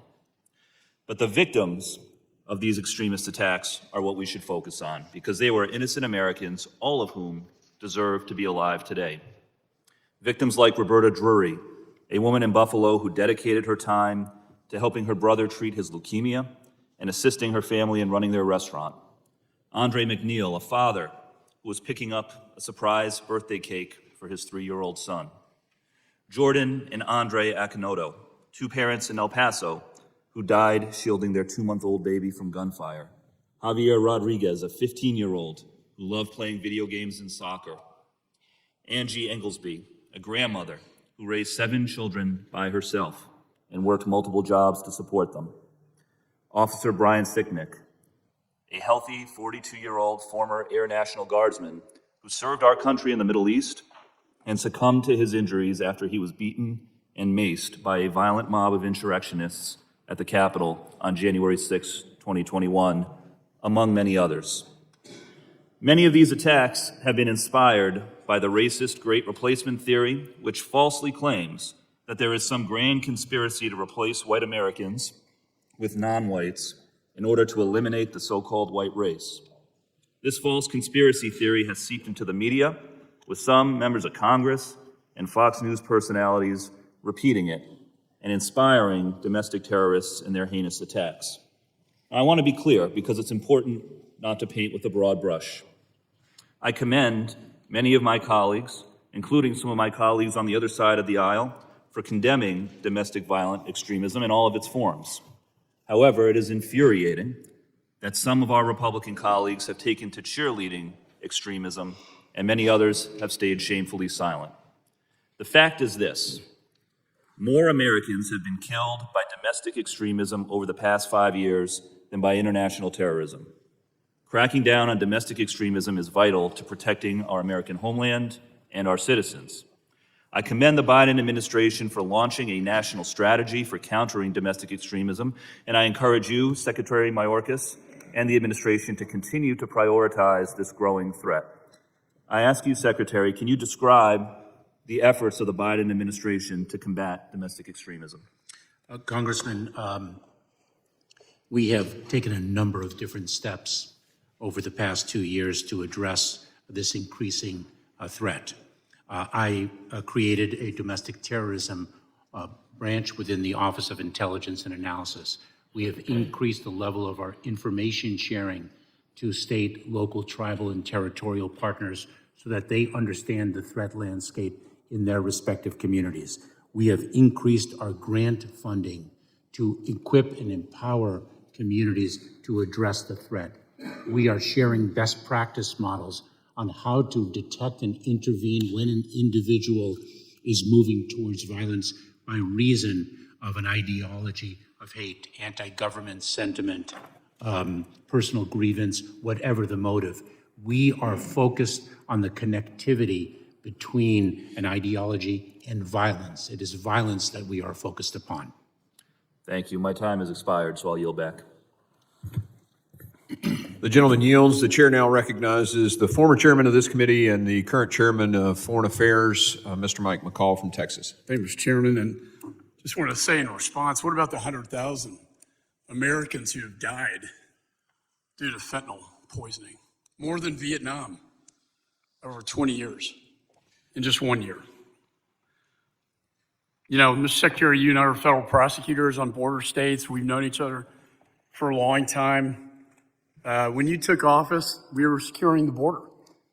You said that you have operational control. But last month, your Border Patrol chief, Mr. Ortiz, testified before this committee that DHS does not have operational control of the border, and I agree with him. In my 20 years in Congress as a former chair of this committee and as a federal prosecutor tasked with securing the border in Texas, I've never seen this border more out of control. And I believe it's because on day one, you rescinded the migrant protection protocols, otherwise known, remain in Mexico. And at that time, 2 years ago, you said it was necessary to terminate this program that was working because, quote, it was unjustifiable human cost associated with it. But I ask you, is it justifiable that migrant encounters have risen to 5 million people since you took office? Is it justifiable that more than 100,000 Americans have died from fentanyl flowing across the border? Is it justifiable that 98 suspected terrorists attempted to enter the Homeland last year alone, and who knows how many have made it in? When I was chairman, I wanted that stat every week I got briefed. Is it justifiable that at least 12,000 criminals attempted to enter the Homeland last year? 1,000 with assault-related charges and 62 with homicide-related charges. Is it justifiable to human costs at least 853 migrants died trying to make the dangerous journey across the border last year, the most on record in the history of this country? I don't always quote CNN, but they had a phenomenal documentary, The Journey, the dangerous journey from South America to the United States. Is it justifiable that in my state, first responders found stacks of bodies, that's a quote, abandoned by human smugglers in a trailer who suffocated to death? Are these human costs justifiable? Because they align with your political agenda. Because I don't think any of these things, none of this is justifiable. This is the biggest human trafficking crisis of my lifetime, and you, sir, are complicit with it. I've been down there so many times, but now it's completely out of control. What are we going to do with 5 million people that have no legal status in this country? How do you deal with this problem? They're going to live in the shadows. Where are they going to go? The women, the girls are going to be sex trafficked, and the young men are going to go to MS-13. That's going to be their family. And you know it, and I know you know it, because you know better. You're a smart man. You were a U.S. attorney like me. That's why I'm supporting our bill that we're going to mark up to try to get control of this thing once and for all. And as chairman of the House Foreign Affairs Committee, I'm going to compel this administration to renegotiate remain in Mexico. You know, in the final analysis, sir, your job is a solemn one.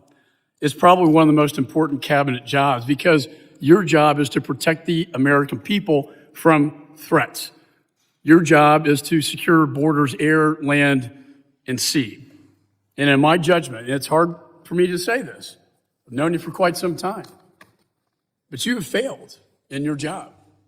And I think you know this.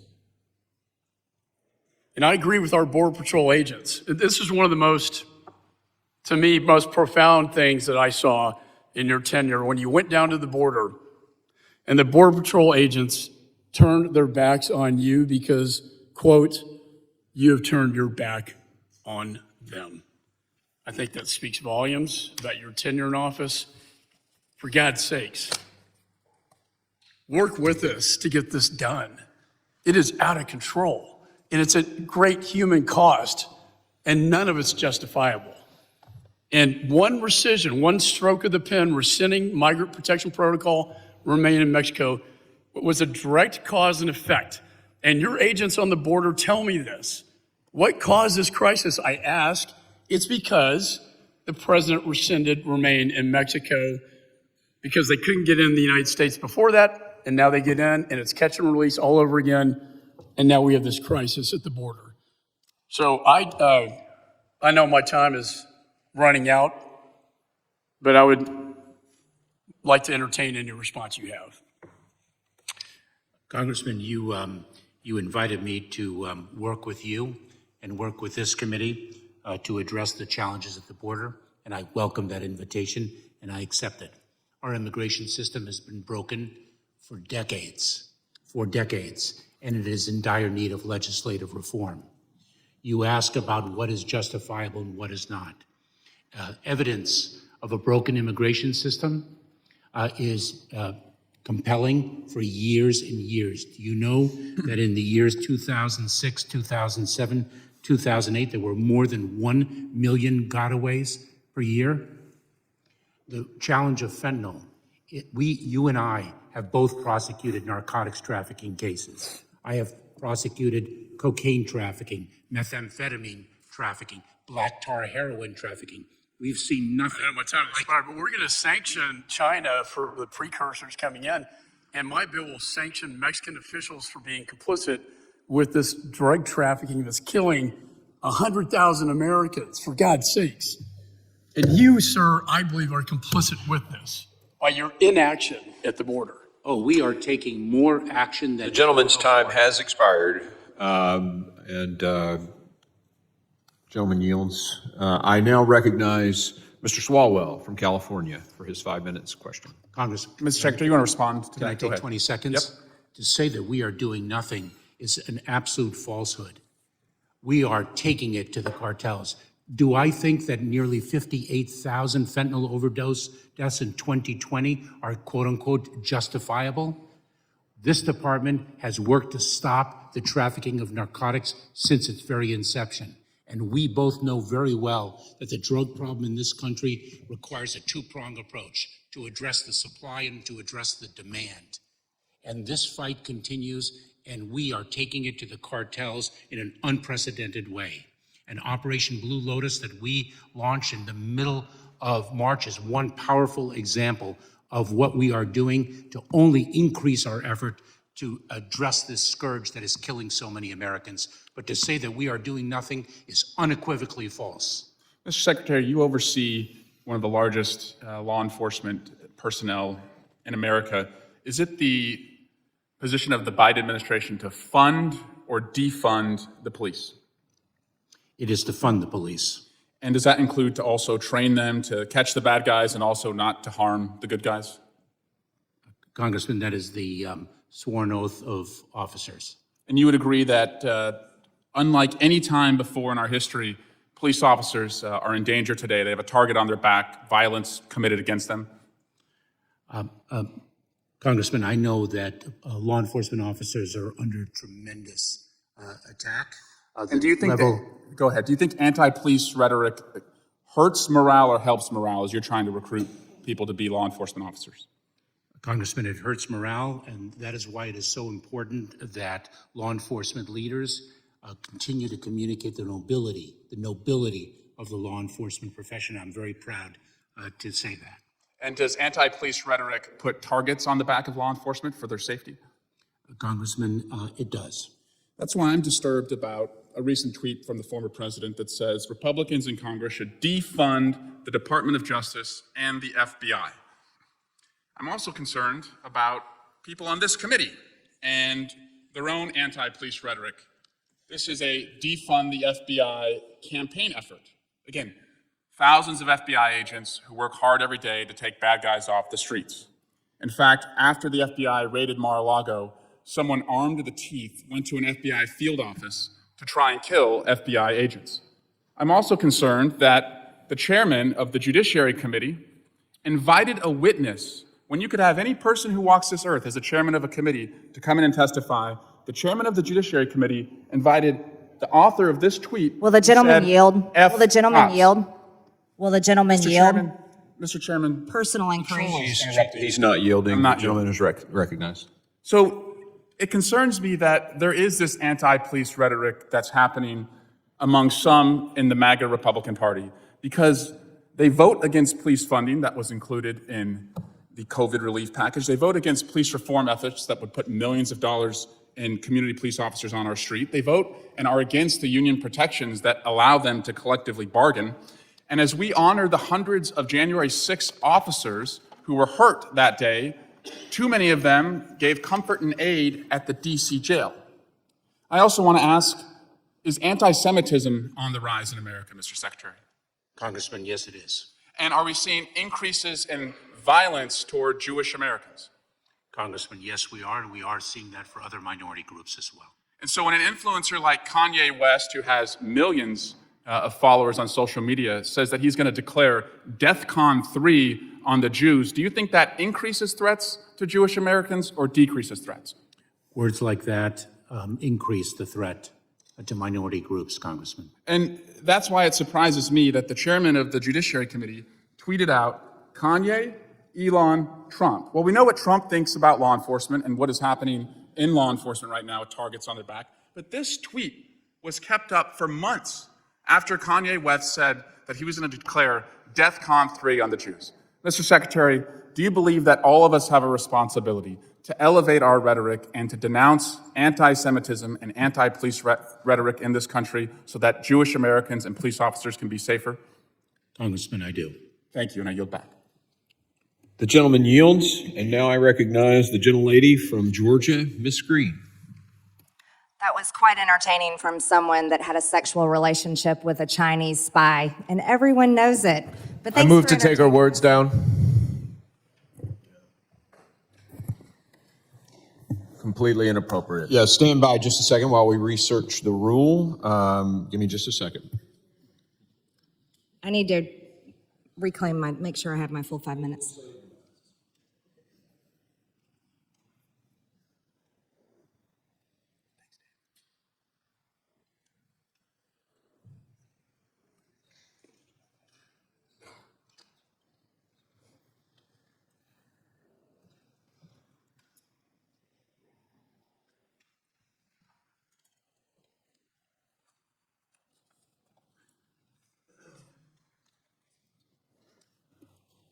A motion has been made. The gentleman will, the committee will suspend, and the gentleman will state the words that he wishes taken down. Everything that the gentlelady from Georgia has said. No, you need to be more specific. Accusations of an affair with a Chinese spy. Those are engaging in personalities, and those words should be taken down, and the gentlelady should not be able to speak anymore in this hearing. That is not the latter part of that is not an appropriate motion, but we will evaluate the striking of those words. Give me just a second.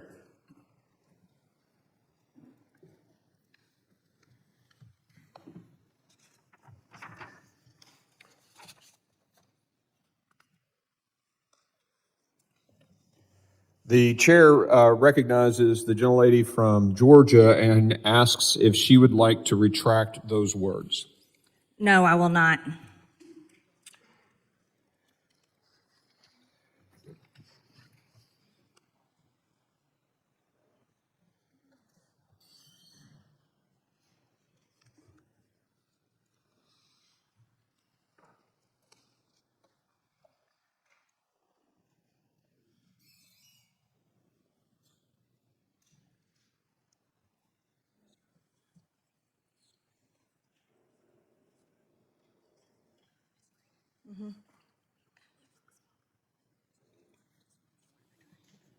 For those members who are wondering, we are looking into Clause 1 of Rule 17 and the Rules of the House.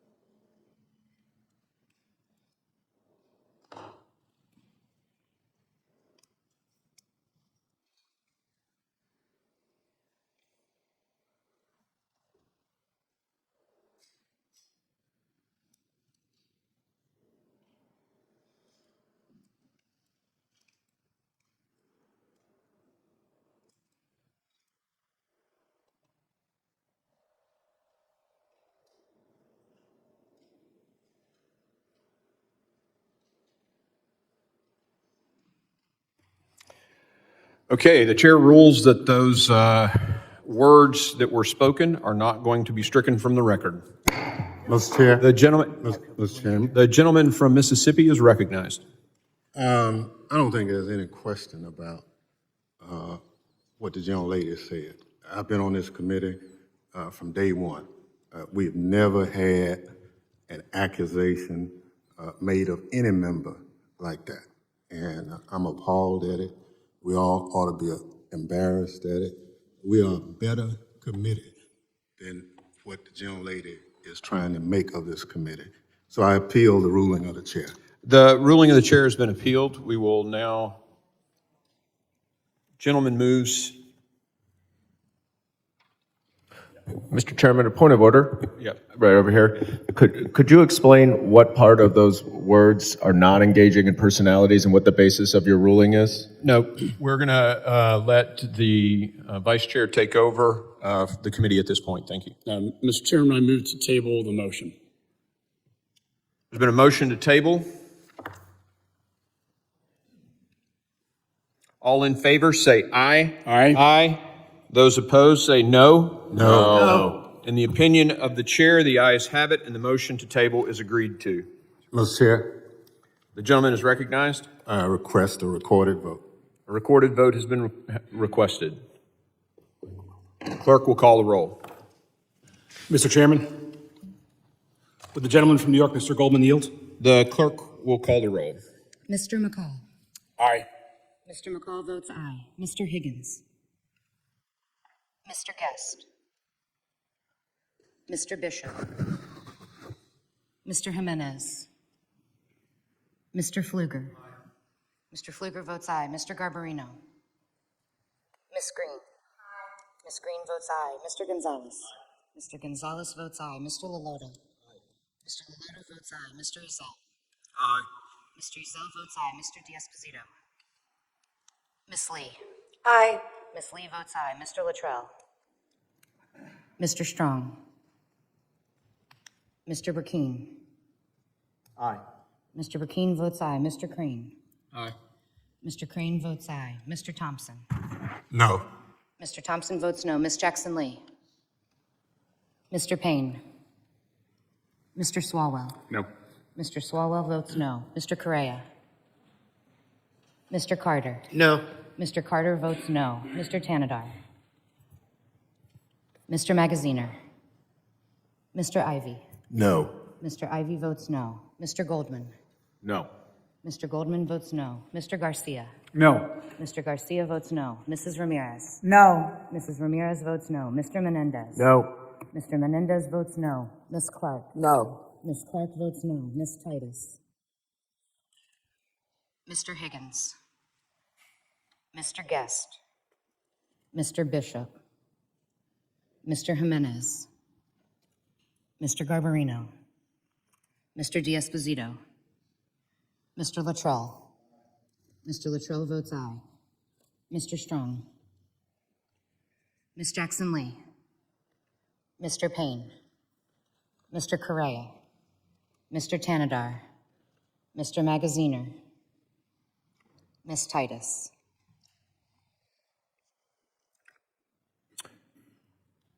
Are there other members in the room who wish to have their vote recorded? Clerk, how am I recorded? You are not recorded. The chair votes aye. Chairman Green votes aye. The clerk will report the tally. Mr. Chairman, on that vote, there were 11 yeas and 9 noes. The ayes have it, and the motion is agreed to. The previous motion is tabled. The gentlelady from Georgia is recognized, and we will give her the time when the clock was stopped, and we'll give you an extra 10 or 15 seconds. Thank you, Mr. Chairman. Secretary Mayorkas, since you have been in charge of the Department of Homeland Security, there have been 0 miles of border wall added. There have been over 5.5 million illegal alien encounters at our border, 1.3 million known gotaways, an approximately 870% increase in apprehensions in just one sector of the northern border. American mothers and infants suffered a severe baby formula shortage, all while this administration was happily stocking the shelves for illegal aliens at one of the largest processing centers in the country. American mothers were forced to delay inductions at the Yuma Regional Medical Center because of your policies. They have flooded their maternity unit with illegal aliens. Tens of thousands of migrant children have been forced into slave labor in our country because of your policies. At least 853 dead migrants and counting, the most ever in a 12-month period, died trying to cross the southern border in 2022. And now there are over 300 Americans a day dying every single day, without fail, every single day because of fentanyl, deadly fentanyl, which is the #1 cause of death in young people between ages 18 and 45. Now we have rainbow fentanyl, which even NBC News was acknowledging that the cartels were bringing across our border, and it comes from China. This rainbow fentanyl looks like Sweet Tarts or Skittles, clearly made to target America's school children. It's 50 times more potent than heroin, 100 times more potent than morphine. And now, under your tenure, Secretary Mayorkas, schools all over America have to have Narcan to save children that overdose on this deadly poison. Let me explain something to you. I'm not from Texas. I'm not from any border state. I represent a district in Georgia, which is in northwest Georgia. We're not anywhere near Mexico. We're not anywhere near the ocean. But in my district, people die nearly every single day from fentanyl. And I want to know from you, how many more people do we have to watch die every single day in America? How many more young people do we have to see die? How many more teenagers? How many more parents cry themselves to sleep at night, if they can even sleep, because their child overdosed on fentanyl? How long are you going to continue this outrage, complete outrage, where China is poisoning America's children, poisoning our teenagers, poisoning our young people? How long are you going to let this go on? Congresswoman, let me assure you that we're not letting it go on. We are fighting this. No, I reclaim my time. You're a liar. You are letting this go on, and the numbers prove it. You can't lie about the facts, Secretary Mayorkas. While you live in denial and sit over there with this attitude that you're doing everything right, you are killing Americans with your policies.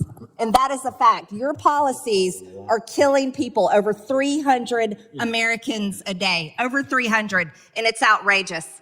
Let me ask you another question. We talk about terror.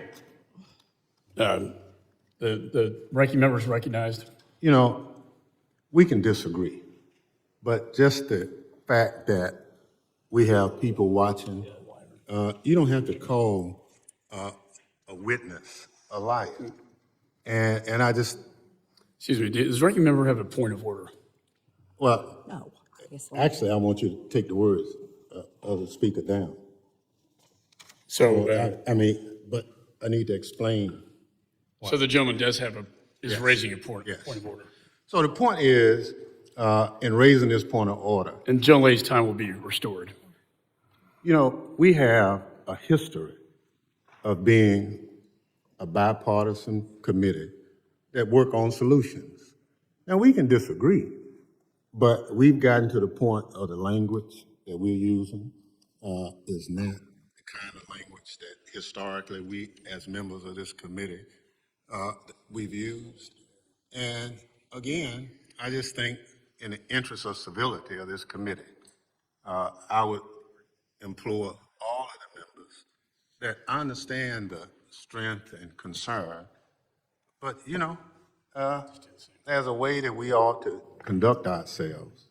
And what I'm hearing is not how a majority of this committee conducts business, and we can do better. So I ask that the words be taken down.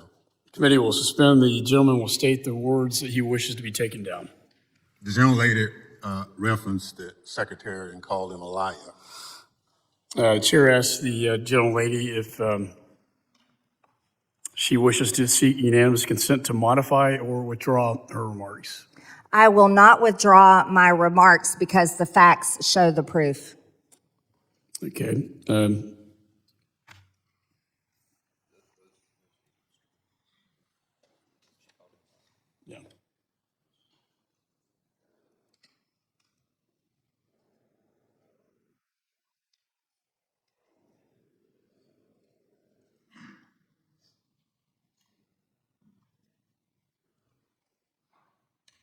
So in making a ruling on this, it's pretty clear that the rules state you can't impugn someone's character.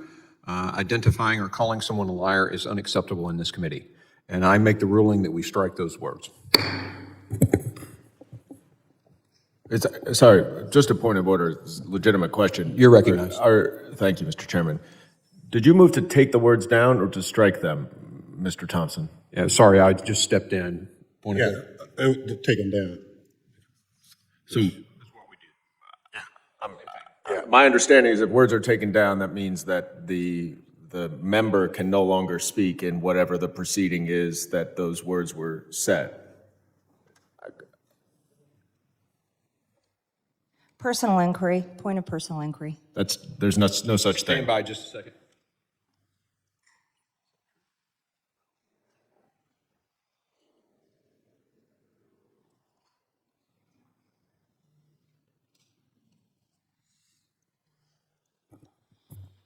So in consulting the rules of the House, when we strike, it does terminate the time of the individual who is speaking.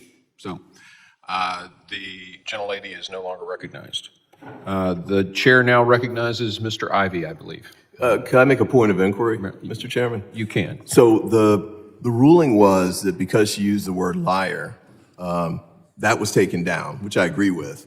Yes. But accusing a statement of fact is very similar to the posters that Mr. There's no statement of fact. There's no statement of fact. Bullshit. There's no statement of factual fact. basis for the statement. We're not here to debate this, okay? And the ruling was made by the chair that these previous words were not against the rules of Clause 1 and Clause 4 of Rule 17. But to tell someone that they are a liar is, it's pretty clear in the rules. Slander is clearly covered by the rules. The impugnment, I can't imagine an allegation worse than the one that she just made. I mean, that has got to be in the category of taking the words down. No, it is not. It does not fit the rules by the ruling of the chair. And we've already voted on that. It is past us. We have the secretary until about 1:30. We're going to move on. And Mr. Ivey, you're recognized for your 5 minutes of questioning. Well, Mr. Chairman, let me say this. I appreciated your opening statement where you admonished actually Mr. Secretary about the reason the committee was formed and the department was formed, which is to protect the United States from enemies, foreign and domestic. And I certainly agree with that. You reminded the Secretary of his oath. And I appreciate that, and I recognize also that all of us took similar oaths to that. So one of the reasons I was excited about being assigned to this committee was because I thought that was the work that we were going to be doing. I thought we were going to be focusing on issues like cybersecurity. Yes, we have issues at the border, but I sure thought there'd be a good faith effort to try and address it. For example, like putting up budget dollars to address the issues, expanding resources and the like. This committee's done nothing with any of those. The disinformation issues that are before this committee, not touched at all. So I'm a little distressed. And so I got really distressed when I read your comments in the New York Times. I couldn't believe. Look, I first came to the Hill in 1987, so I understand congressional politics. I know how the game is played. But to joke about trying to have the secretary removed, let me read the quote. I know the ranking member did before. I said, on April 19 next week, get the popcorn. Alejandro Mayorkas comes before our committee, and it's going to be fun. That'll really be just the beginning for him. That is totally off the mark for what we're supposed to be doing on this committee. We were sent here not to have fun, not to eat popcorn, not to try and take somebody down. I was also amazed to see the 5-phase plan that you discussed at this donor meeting too, on top of that. This is about raising money. This isn't even talking to a group. This is raising dollars, just like the FBI t-shirt that Mr. Swalwell showed a few minutes ago. Just like Mr. Trump raising $12 million after he makes a statement about we should defund the Department of Justice and the FBI. And keep in mind, if you defund the Department of Justice and the FBI, who's going to deal with the types of issues, the international prosecutions that we need? And by the way, we've got another colleague that has a bill actually to defund the ATF. I was very heartened to see, Mr. Mayorkas, that on Friday, they didn't mention this, but there was a huge takedown of the Sinaloa cartel. The Department of Justice, working with DHS and DHA and other agencies, had a huge takedown of the cartel. And that's one of the things I think we're supposed to be talking about. I think we should be commended for that. And it's important to remember that if we don't have DOJ, FBI, ATF to do that kind of work, it won't get done. And so all of the things we're talking about, especially the fentanyl issue, won't get addressed because we won't have the apparatus to do it. And just a quick reminder on the fentanyl piece, 92% of the fentanyl that comes into the United States is not coming across with these people walking across the border. It's coming through the ports. We learned from the takedown when they briefed us on Friday that they have planes and tunnels that they also use to bring these materials into the United States. So, we can talk about people walking across the border, and I think that's important. We should deal with it. But if we really want to get at the fentanyl issue, building a wall doesn't address it because the planes fly over them, the tunnels go under them, and the cars drive by them. And all of these are driven by Americans, by the way, or almost all of them are driven by Americans. So I hope, one last point, I got one last minute. On Monday, I went to New York City with Mr. Jordan and the Judiciary Committee. And that was ostensibly about crime in New York City. And I said at the time, you know what? I'm going to give you the benefit of the doubt. I'm not going to try and look into your heart and attribute any kind of ill motives. Things line up. I kind of wonder why we were actually there, but I'm not going to do that. But when I see this kind of statement, it was kind of an eye-opener for me. And unfortunately, it was the day after I had just made those statements in public about not attributing bad motives to the people who went up there for the committee hearing. Now I can see it's a 5-phase plan. It's an effort to remove Mr. Mayorkas and damage the Biden administration. Mr. Jordan said that earlier anyway, but, I try and give people the benefit of the doubt. So the gentleman's time has expired, and I'm going to make a point of clarification about the New York Times article. They did misquote me. So you might want to get with me later, and I'll give you the exact details of what I said. But some of what you said was right. Some of what you said was incorrect. Well, but this is about Mr. Mayorkas' time here in front of the committee and not about what the chairman said about us holding him accountable and any phases that we might have in holding him accountable. This is about him. And so I now recognize— Well, Mr. Chairman, I would move for unanimous consent to enter this article into the record. Oh, yeah, absolutely. Without objection, so ordered. Let's see, we are now recognizing Mr. Gonzalez from Texas. Thank you, Chairman. Thank you, Chairman, for your leadership. Thank you, Secretary Mayorkas, for coming before us. You've had a hell of a week. I'd say in my district, we've had a hell of a 3 years. I represent 42% of the southern border, over 800 miles, places nobody knew of 3 years ago that are in the news every single day. Eagle Pass, El Paso, Del Rio, Uvalde, Canepa, Hondo, Ozona. You heard from the Tambungas earlier today. Ozona is 120 miles from the southern border, and yet we're having smugglers going 100 miles per hour in my district, killing Americans. And what I've seen is this crisis continue to spiral. And I've also seen the politics around it. It's very lucrative for a lot of people to just constantly go to the well. I do not have that option. You do not have that option. A lot of us who are trying to solve this problem don't have this option. This is what I am seeing. I am seeing, and to me, border security should bring this country together more than anything else. And I want to talk about one thing in particular when I think of border security, because I think this is something we can all agree on. Certainly you and I can. Our children. The children. If we can't agree, we need to protect American children and children that aren't Americans. We can't agree on anything else. And right now, I've got a family that lost a 7-year-old daughter a month ago. I sat with them in Arizona last week. The grandfather, Emilio, served in the Marine Corps. He's an honorable man. He served 20 years in law enforcement. While I'm sitting with him there, his phone goes off, and that's the alarm that he would go pick up his granddaughter. And so this is affecting everybody. On the other side, I see children that aren't American citizens that are abandoned in fields. One Border Patrol agent gave me a story when there was a baby that they came across that was covered in fire ants. Thankfully, they were able to save that baby. It's just an endless amount. In Canepa, a couple weeks ago, there were some illegal aliens that were found cooked to death. In San Antonio, about a year ago, 53 migrants. Guess whose district I was in? Yeah, my district. 53 migrants found cooked to death.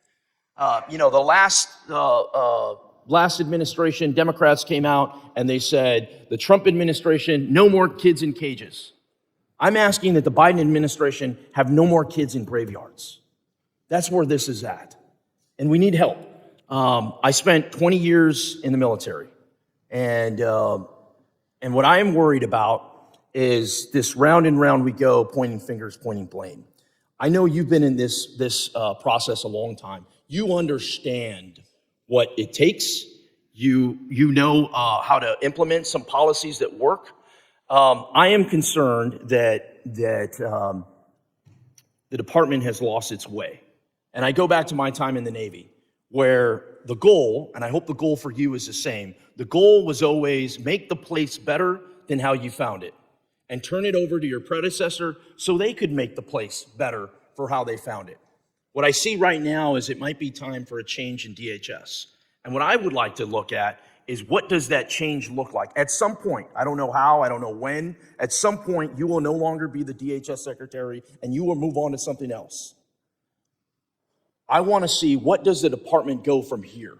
How do we strengthen it? How do we get back to making this committee a bipartisan committee that is focused on the DHS, the Department of Homeland Security, being successful? I give a lot of credit to Chairman Green and his staff for working on this border package. I think there's going to be a lot of good things in there as we shake through this, as we go into markup next week. Some things that are very important to me. I think instead of demonizing children, I think we should demonize the cartels. They are the enemy. It's not each and us. It's not all of us. The cartels are the enemy. I've been pushing. I will continue to push to label cartels as terrorist organizations. I think it's important that we throw the book at smugglers. You can't just give them a slap on the wrist. We have to throw the book at the smugglers. The Tambunga family, Emilio, he's a quiet man. He wasn't asking for an apology. The man doesn't need an apology. You know what the man needs? He needs action. He wants the people that killed his wife and his granddaughter to be held accountable. So I would just ask, I have no questions for you today. You've been very generous working with me on various different things. I would ask that you look internally and you go, whenever your time is expired and it's time for you to move on, that the Department of Homeland Security have a plan to be successful for your predecessor. For that, I yield back. The gentleman yields. I now recognize Mr. Goldman from New York. Thank you, Mr. Chairman. Secretary Mayorkas, is it the policy of the Biden administration to allow as much fentanyl in this country as possible? No, it is not, Congressman. It is our plan to interdict and prevent as much fentanyl that is being sought to enter the country from preventing it from being so. And is it the policy of the Biden administration to allow as many children to be smuggled into this country as possible? No, it is not, Congressman. No, of course it's not. And we're sitting here with a shocking lack of decorum to have a cabinet secretary in front of us who has been subject to ad hominem insults and accusations that are completely baseless. I have now counted that 6 of my Republican colleagues have not asked you a single question. They have used their 5 minutes to speechify, to accuse you of lying, to accuse you of making false statements, and what is a clear effort to try to set up, I suppose, the first step of the 5-phase plan to impeach you. Well, I have a little experience with impeachment, and I can tell you, as well as everybody else, that there is no grounds for impeachment based on a policy dispute. And there is absolutely nothing that I've seen here today that amounts to a false statement under oath. In fact, Mr. Bishop, my colleague, in referencing operational control and that standard, stated himself that it is an objective. It is the objective of the Department of Homeland Security to have operational control, and as you pointed out, that is to allow no unlawful entry into this country.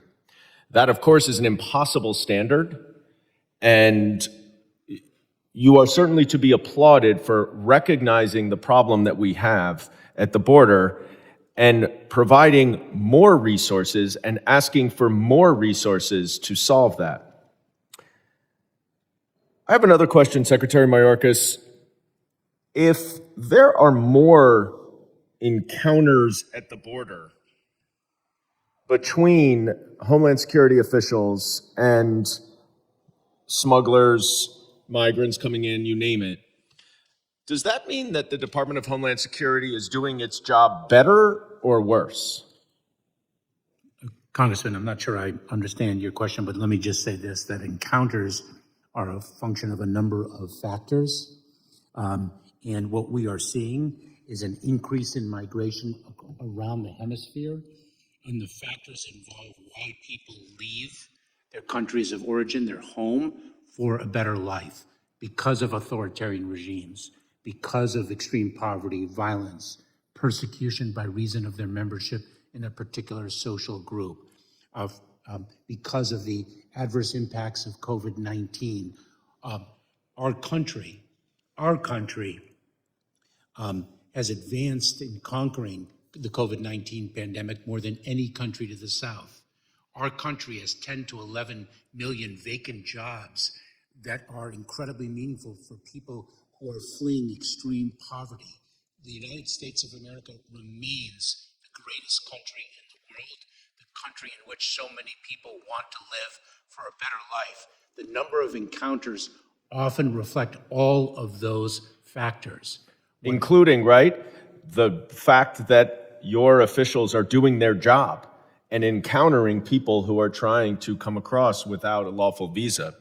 I had a whole line of questioning that I'm not going to be able to get to, but I would like to ask unanimous consent to enter an editorial into the record that is entitled in today's Washington Post, "How to Stop the Mexican Cartels?" ?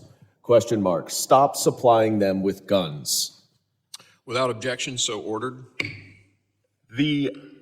There are over 200,000 guns that are exported from gun manufacturers and gun dealers in the United States to Mexican cartels that allow them to control the border and send fentanyl back into this country. The laws in Mexico are incredibly strict. There is one gun store in the entire country. So if we are going to stop the fentanyl crisis and if we are going to stop the cartels, then we need to stop the exportation of assault weapons to Mexico from this country. And I yield back. The gentleman yields. I now recognize Mr. Lilota from New York. Thank you, Mr. Chairman. Secretary Mayorkas, month after month, members of this committee receive reports regarding fentanyl seizures, fentanyl deaths, gotaways, and other important data that paints a clear picture of an unsettling image of what is going on at our southwest border. And Mr. Secretary, I want to make sure that we're all on the same page with respect to that data. So please direct your attention to the board behind me. I'm going to ask you what should be some very straightforward multiple choice questions using data from CBP, Homeland Security, DEA, and the Census Bureau. And sir, I know that we're limited on time, so I would appreciate if when you responded, you just say A, B, C, or D in these multiple choice questions, sir. And sir, my first question is, according to CBP, how much fentanyl has CBP seized along the southwest border in FY23? You see the answers behind me, sir. So, Congressman, two quick things. Number one, My distance vision isn't what it used to be, so I can't actually see that. And number two, I'm not taking a multiple choice test that you administer. Let me assure you of that. On point number one, sir, the clerk has a physical copy of the questions, so you can see them in front of you. So I'll narrate the questions, sir, with respect to the amount of drugs, specifically fentanyl, seized at the border. The answer is 13,800 pounds seized in the first 6 months of FY23. That is enough to kill 2.5 billion people, every American 8 times over, sir. The next question, sir. According to the U.S. Drug Enforcement Administration, how many Americans died from synthetic opioids, such as fentanyl, between January 2021 and January 2022, your first year in office, sir? Congressman, from approximately 2021 to the data in 2022 is not yet available. Approximately, let me give you some stats. In 2020, close to 58,000 people died from fentanyl overdose deaths. In 2018, almost 47,000 people died from fentanyl overdose deaths. The challenge of fentanyl, the scourge of fentanyl, Thank you, Mr. has Secretary. been With respect to my years question, long. sir, I'm going to reclaim my With time, respect Mr. Chairman. The answer is D, 71,941. That's almost 200 per day, sir. That exceeds the population of Portland, Maine. In essence, we lost a small city because of fentanyl in 2021. Next slide, please. Sir, the next question is, how many known gotaways was DHS aware of in fiscal year 21? In 2021, I believe the number was almost 390,000. Yes, the answer is D, 389,000 gotaways. And finally, the last slide. Sir, of which of the following cities, which of the following cities have populations less than 389,000, the same number as the known gotaways that we just mentioned earlier? Congressman, I think you know the answer to the question. Perhaps you could provide it to us. Well, it's actually a trick question, Mr. Secretary. Each of the 4 cities behind me are well-known American cities that have populations less than the total number of known gotaways last year. And let that sink in. America could have a whole new city based solely how ineffective you've been at securing the border, sir. And Mr. Secretary, it's clear to me by your inability to swiftly answer these seemingly easy questions that you and this committee are not on the same page. I know, sir, that you're well aware of this data, and it's unfortunate you cannot be proud of it. In your testimony, you only mentioned the word crisis once, and it wasn't even in relation to America's border crisis. In fact, it had nothing even to do with our homeland. And sir, as the leader of the Homeland Security Department, you have a duty to secure the border and to keep Americans safe. And sir, with all due respect, there is a crisis at our southwest border, and you are failing in your very important duty. And the only question remaining is whether you're doing so out of negligence, recklessness, or if it's intentional. So let this data serve as a stark reminder of the severity of the crisis at our southwest border. Mr. Secretary, time is of the essence. American lives are being lost every day, and I beg of you to please act immediately. The American people deserve nothing less. Mr. Chairman, I yield back. The gentleman yields. I now recognize Mr. Garcia from California. Thank you, Mr. Chairman, and thank you, Mr. Secretary, for your service and for being here with us today. I know that you're working under very difficult circumstances and you're trying your best with a team across many departments.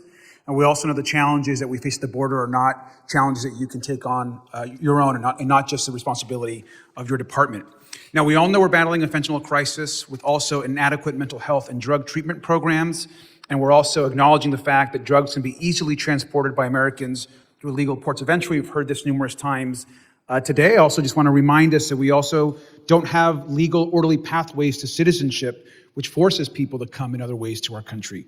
But Mr. Secretary, I'd like to get your thoughts on some proposed potential border policies that many of us have heard and that I've heard here in this Congress. So if you don't mind, I'd like to ask you a few questions about these proposed policies. Mr. Secretary, do you think it would be a good idea to fill and build a trench with alligators along the border, like actually building a moat full of alligators across the border? Would that be a good idea? No, it would not, Congressman. Mr. Secretary, do you think it would be a good idea to shoot migrants in the legs as they're crossing the border? Would that be a good idea? Congressman, no, it would not. Mr. Secretary, do you think it would be a good idea if the United States launched military attacks along the northern border of Mexico? Would that be a good idea? Congressman, no, it would not.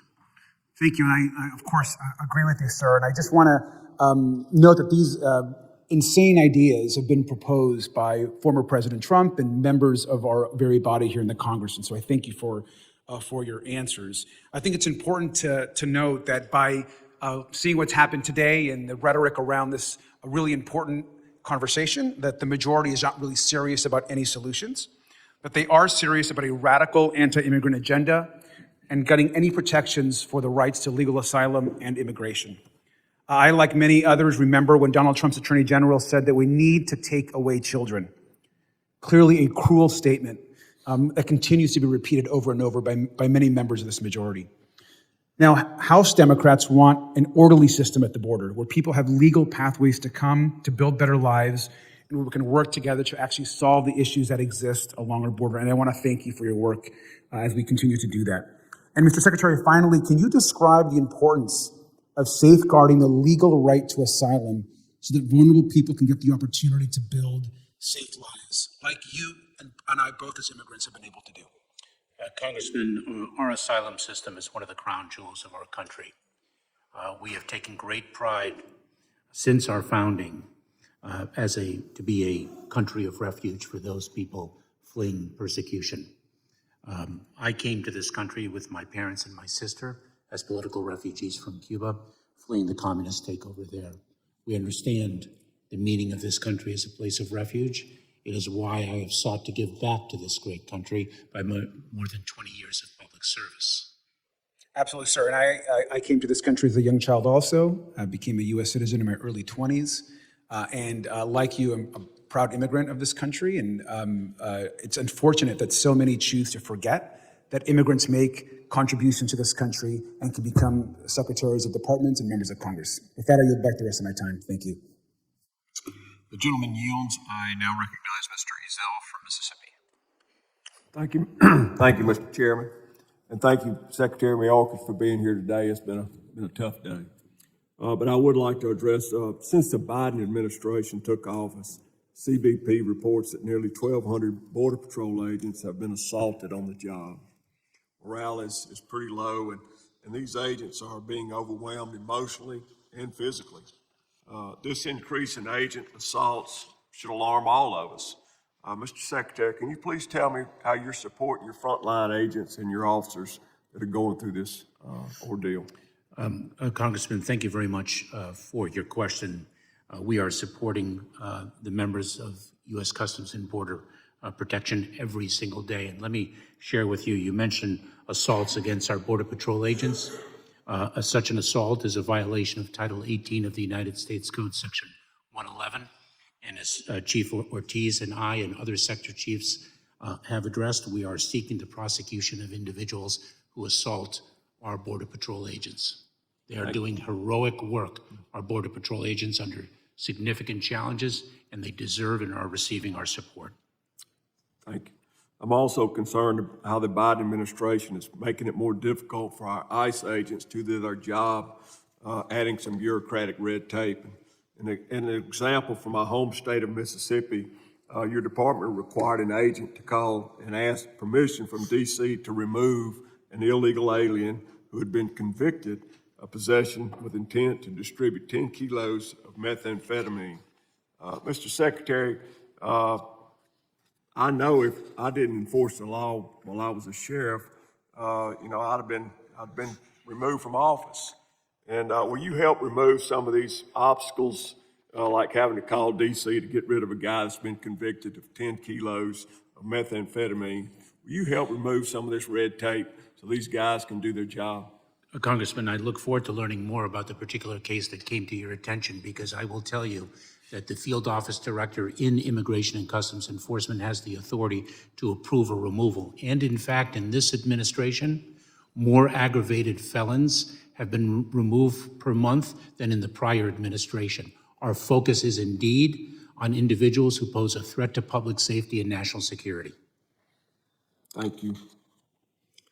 It's been more than 2 decades since the Department of Homeland Security was established as a standalone cabinet-level department.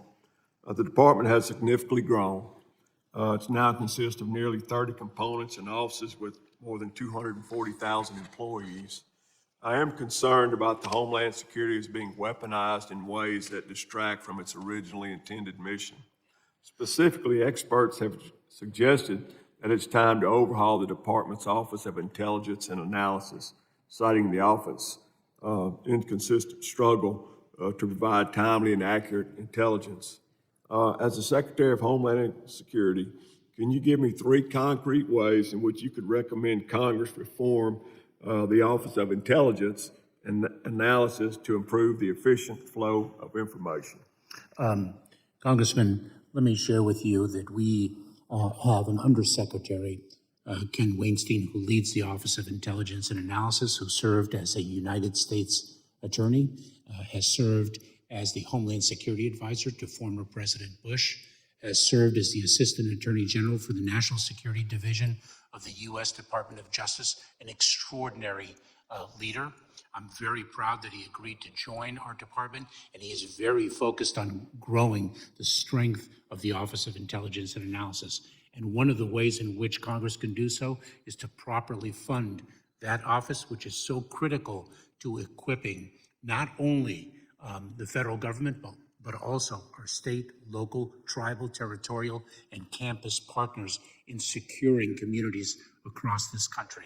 The men and women, the personnel of the Office of Intelligence and Analysis are extraordinary public servants, and I'm incredibly proud to work alongside them. Thank you. Mr. Chairman, I yield back. The gentleman from Mississippi yields. I now recognize Ms. Ramirez of Illinois. Thank you, Chairman Green and Ranking Member Thompson, for convening us in today's hearing. I gotta move a little so I can see you here, but I wanna start with thanking the Secretary and acknowledging that your work is constantly politicized. And while the border is in your portfolio, it is not the only department's responsibility, as you're also responsible in addressing issues when disasters strike. You're responsible in protecting our economy, securing cyberspace, and critical infrastructure. Why are we not talking about those issues who we know continue to expand the threats to our country every single day? My colleagues to the right only care about the border because they want to carry the narrative that asylum seekers and refugees are illegals. They're an invasion. When we know this is really about a denial of human rights and our commitment to being a country that welcomes immigrants the way we've done in generations before. What we should be discussing today is when is Congress going to pass a law to increase access to legal representation for individuals, making sure families are kept together, and providing a pathway to citizenship for dreamers and TPS holders. What we should be talking about today is cybersecurity attacks. What we should be talking today about is funding that addresses natural disasters. What we should be talking today about is supporting infrastructure protections, the capacity for our TSA workers to do their job. But that is not what we're talking about today. It is nice to see my Republican colleagues suddenly care about migrant children like my little sister who crossed the border at 60 pounds 20 years ago. But where were they when the Trump administration was separating families? Where were they to protect kids in our schools from gun violence? Thoughts and prayers? I grew up in church, and I know that prayer also requires action. Mr. Secretary, I want to be clear. The administration can do a better job in protecting migrant children. I agree with that. And I also look forward to working with you and all of you to make that happen. I also have to say that I am concerned that the Department of Homeland Security is considering reviving family detention. Very simply, any duration of detention is harmful. It is inhumane and it is unacceptable. It undermines the fundamental right to seek asylum. We want to argue that children are at risk.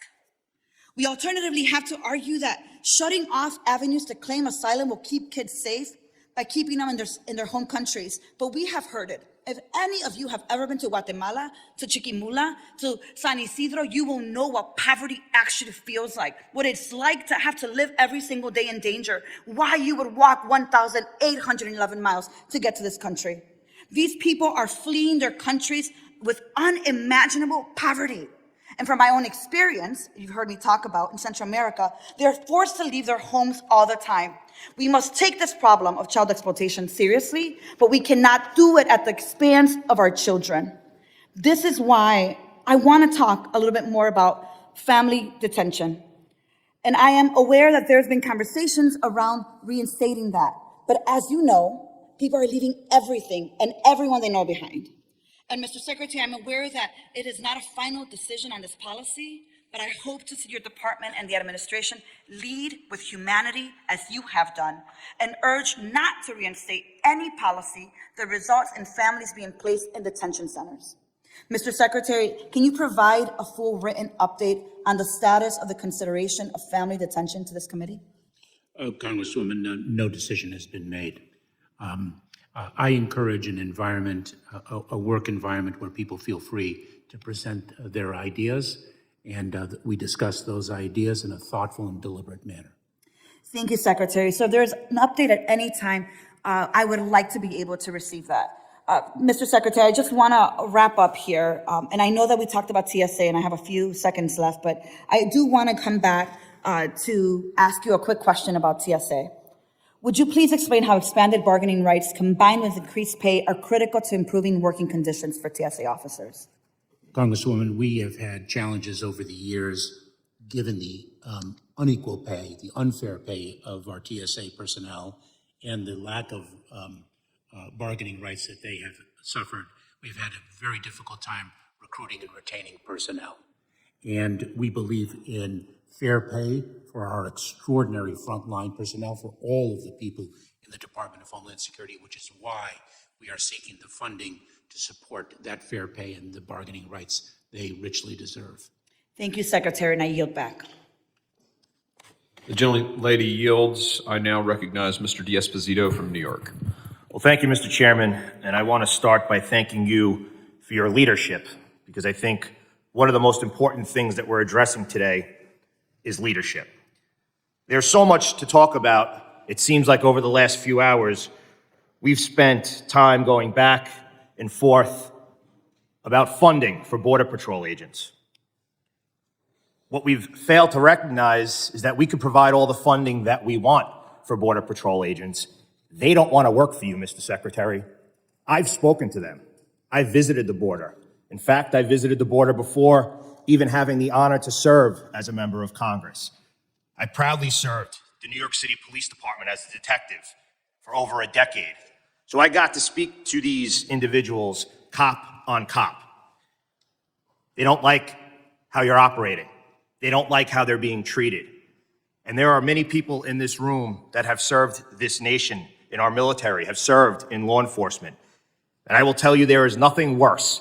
There is no more terrible feeling than going out each and every day and having that understanding that your so-called leader doesn't have your back. And that's exactly how they feel.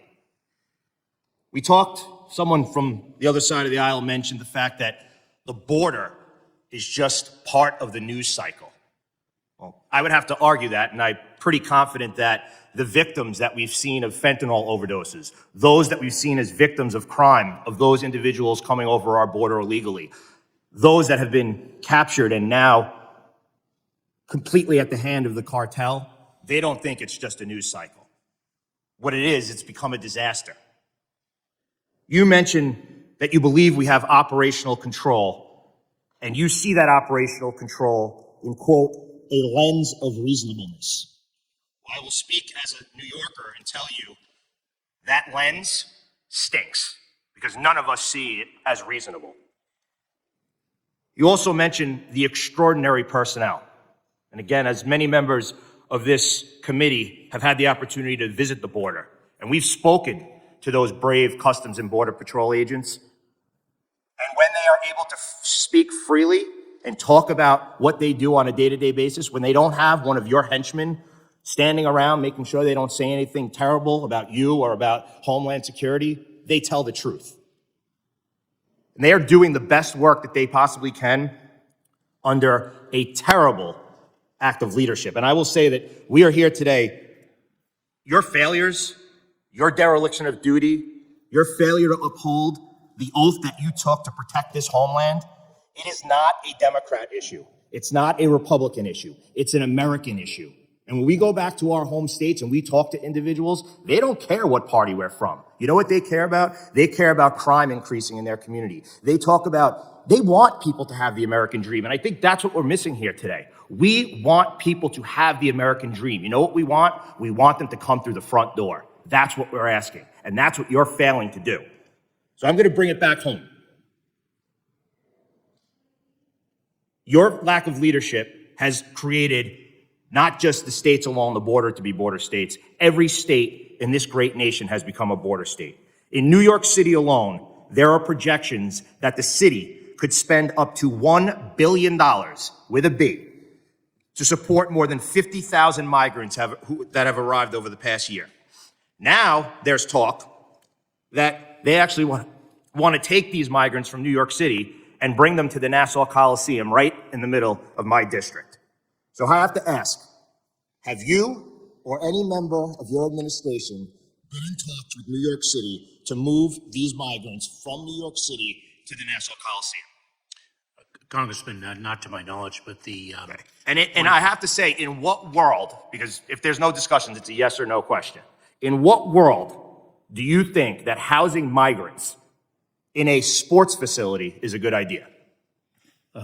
Congressman, the issues that you speak of very strongly reflect the dire and decades-long need for immigration reform. We are working within a broken immigration system. We're also working with a broken, Mr. Secretary, with all due respect, we're also working with a broken border. And when you took the oath to be the Secretary of Homeland Security, it is your job. When you wake up in the morning, every waking hour, you should be dedicating it to protecting our border and to make sure that this homeland, the homeland that we all represent, is secure. And you're not. You're failing it, you're failing Americans, and you're failing your oath. Mr. Chairman, I yield back. Thank you. The gentleman yields, and I now recognize Mr. Menendez. Thank you, Mr. Chairman, and thank you, Mr. Secretary. Thank you for your service to this country. Thank you for being a man of integrity, because that somehow got lost today. You wake up every day and you serve this great country. So thank you. Thank you for doing that. Thank you to you, your department, and the public servants you serve with to protect the American people. I also want to apologize to not just you, but to anyone watching, to the staff of this committee, of all of us, for what you've had to experience here today. We are so much better than this. Our country needs us to be so much better than this, and to think about the origin of this committee as a select committee put together after 9/11 to find ourselves here today. Engaging the way that we are is unacceptable, and we shouldn't accept it. So many challenges this country faces, this committee has jurisdiction over, that we need to address together. So let's go through some of those things, Mr. Secretary. Your department defends our nation against cyber threats to a wide range of critical infrastructure. Is that correct? We do, Congressman. And that critical infrastructure ranges from commercial facilities to emergency services to transportation systems and beyond. Is that correct? Yes, it is, Congressman. These cyber threats often come from certain hostile nations like Iran, China, Russia, and North Korea. Is that correct? Yes, it is, Congressman. Are those states the origin of some of the most frequent and severe cyber attacks on our nation? Yes, it is. Yes, they are. And would you agree that their targets and methods are wide-ranging and ever-changing and developing? It's a very dynamic and complex threat landscape, Congressman. And this would include ransomware, malware, and phishing attacks. Is that correct? Yes, they come from adverse nation states as well as criminal organizations resident in them. And you're here to talk about the budget. Is that correct? I am, Congressman. Will President Biden's budget proposal allow DHS to combat the cyber threat posed by these countries? Yes, it does, Congressman. It calls for an increase of almost $150 million for the budget of the Cybersecurity and Infrastructure Security Agency. And on that point, with this increase, which includes, I believe, almost $100 million for implementing the Cyber Incident Reporting for Critical Infrastructure Act, allow the agency to better understand, manage, and reduce the risks to our critical infrastructure? Yes, it will, Congressman. We're very grateful for that legislation. Mr. Secretary, would you agree that domestic terrorism has emerged as one of the greatest threats to our homeland, a threat that has the potential to cause devastation to our places of worship, to our schools? Yes, it has, Congressman. Is that why your department designated domestic violent extremism as a national priority area, reconstituted the Faith-Based Security Advisory Council, and provided over $250 million through the Nonprofit Security Grant Program to support physical security enhancements to nonprofits at high risk of terrorist attacks? Yes, it is, Congressman. And I'm so glad that DHS is focused on this critical issue because here, in this committee, as you might be aware, Republicans refuse to include any reference to domestic terrorism in their partisan committee oversight plan for this Congress, which is just completely unacceptable. Mr. Secretary, has your department had to respond to increasingly frequent and severe extreme weather events? Yes, we have, Congressman. And correct me if I'm wrong, but emergencies like those aren't unique to red or blue states. Is that correct? That is correct. Mr. Secretary, when providing support after a natural disaster, does FEMA discriminate based on the political affiliation of the elected officials from those states or localities? No, it does not, Congressman. No, it doesn't. So the $20.1 billion for the disaster relief fund in your budget would help American families recover from devastating events regardless of where they're from. Is that correct? That is correct, Congressman. Thank you. My first official trip as a member of Congress was to El Paso to visit the border because we do care about the situation at the border. I want to be very clear about something. Congress is responsible for passing comprehensive immigration and border solutions to mitigate some of the challenges your department is facing. Is that correct? Yes. So let's talk about the border. Your budget provides actual solutions to border challenges, including $865 million for CIS to process asylum cases, applications for immigration benefits, and improve refugee processing. Is that correct? Yes, it is, Congressman. So far this year, department has encountered more than 1 million migrants at the southern border. Is that correct? I'm sorry, Congressman, the time frame about which you're asking? So far this year. So far this year, we. The point is that you are preventing people from entering the country. So when we talk about the number of instances, we are preventing. The DHS is doing its job, and I would just say thank you for doing your job. Thank you to all the members of your department for doing what you do, and I'm so sorry again that you had to deal with what you encountered here today. Thank you for your service to this country. I yield back the remainder of my time. The gentleman yields. I now recognize Ms. Lee. Thank you, Mr. Chairman, and I appreciate you holding this important hearing. In my home state of Florida, human trafficking is a problem that we are working very hard to combat. And to stop the exploitation and trafficking of children, it is very important. We need the federal government to partner with us and eliminate policies that are making children more vulnerable. I have here today a Florida statewide grand jury report dated March 29th, 2023, containing alarming details about federal agencies' roles in the placement of minors, unaccompanied alien children, or UACs, into unsafe and exploitative environments. Mr. Chairman, I request that this report be entered into the record. Without objection, so ordered. Among other things, the report shows that the number of UACs at the southern border increased from 27,000 to 127,000 between fiscal years 2015 and 2022. In fiscal year 2022, over 13,000 of these minors were housed in Florida. According to the report, the children interviewed knew very little about the individuals that transported them during their journey to the border and disclosed that the individuals who transported them were coyotes. One child disclosed that during her journey, several members of her group were robbed, attacked by gang members, decapitated, and raped, and she disclosed that she herself was one of the victims of rape. The Florida grand jury report also found that roughly 40% of those initially categorized as UACs were age 17 or above, and included reference to the case of a 24-year-old murderer who made his way through the UAC system in order to ultimately murder his Florida sponsor. The killer's mother reported that he had entered the U.S. fraudulently because right there at the shelter, they helped me. This was a reference to financial aid and other assistance given by charitable organizations on both sides of the border. He presented fraudulent documents which were not spotted. As we work to protect children from being exploited, trafficked, and left vulnerable to deadly drugs, we need to have a clear picture of the role that our federal government, including the policies of the Department of Homeland Security, what they are and how they are affecting these children and where we need to continue to improve them. So, Secretary Mayorkas, I'd like to start there.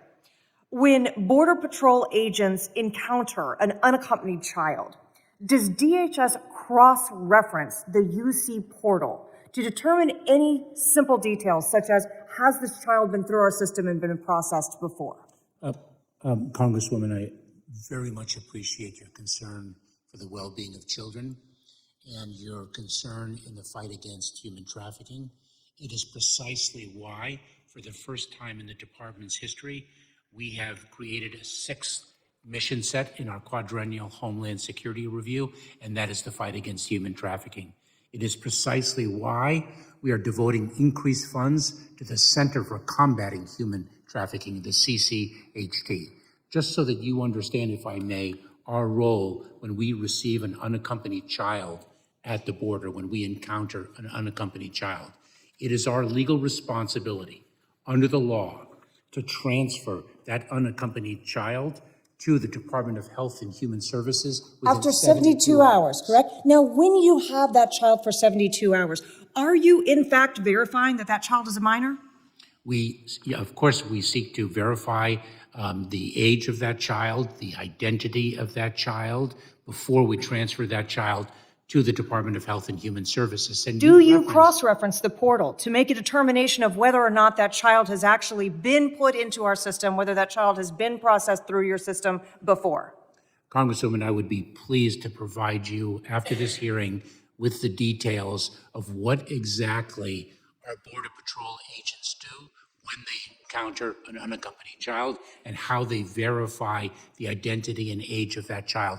I'd be very pleased to provide you with that information. And I must say that our Border Patrol agents do extraordinary work in the most difficult of circumstances for caring for those children. Do those agents who are on that front line of their first point of contact for those children have any specialized training in trauma-informed care or verification of legal documents, such that there's any quality control on ensuring that they know what they're seeing and they understand how to speak to these children?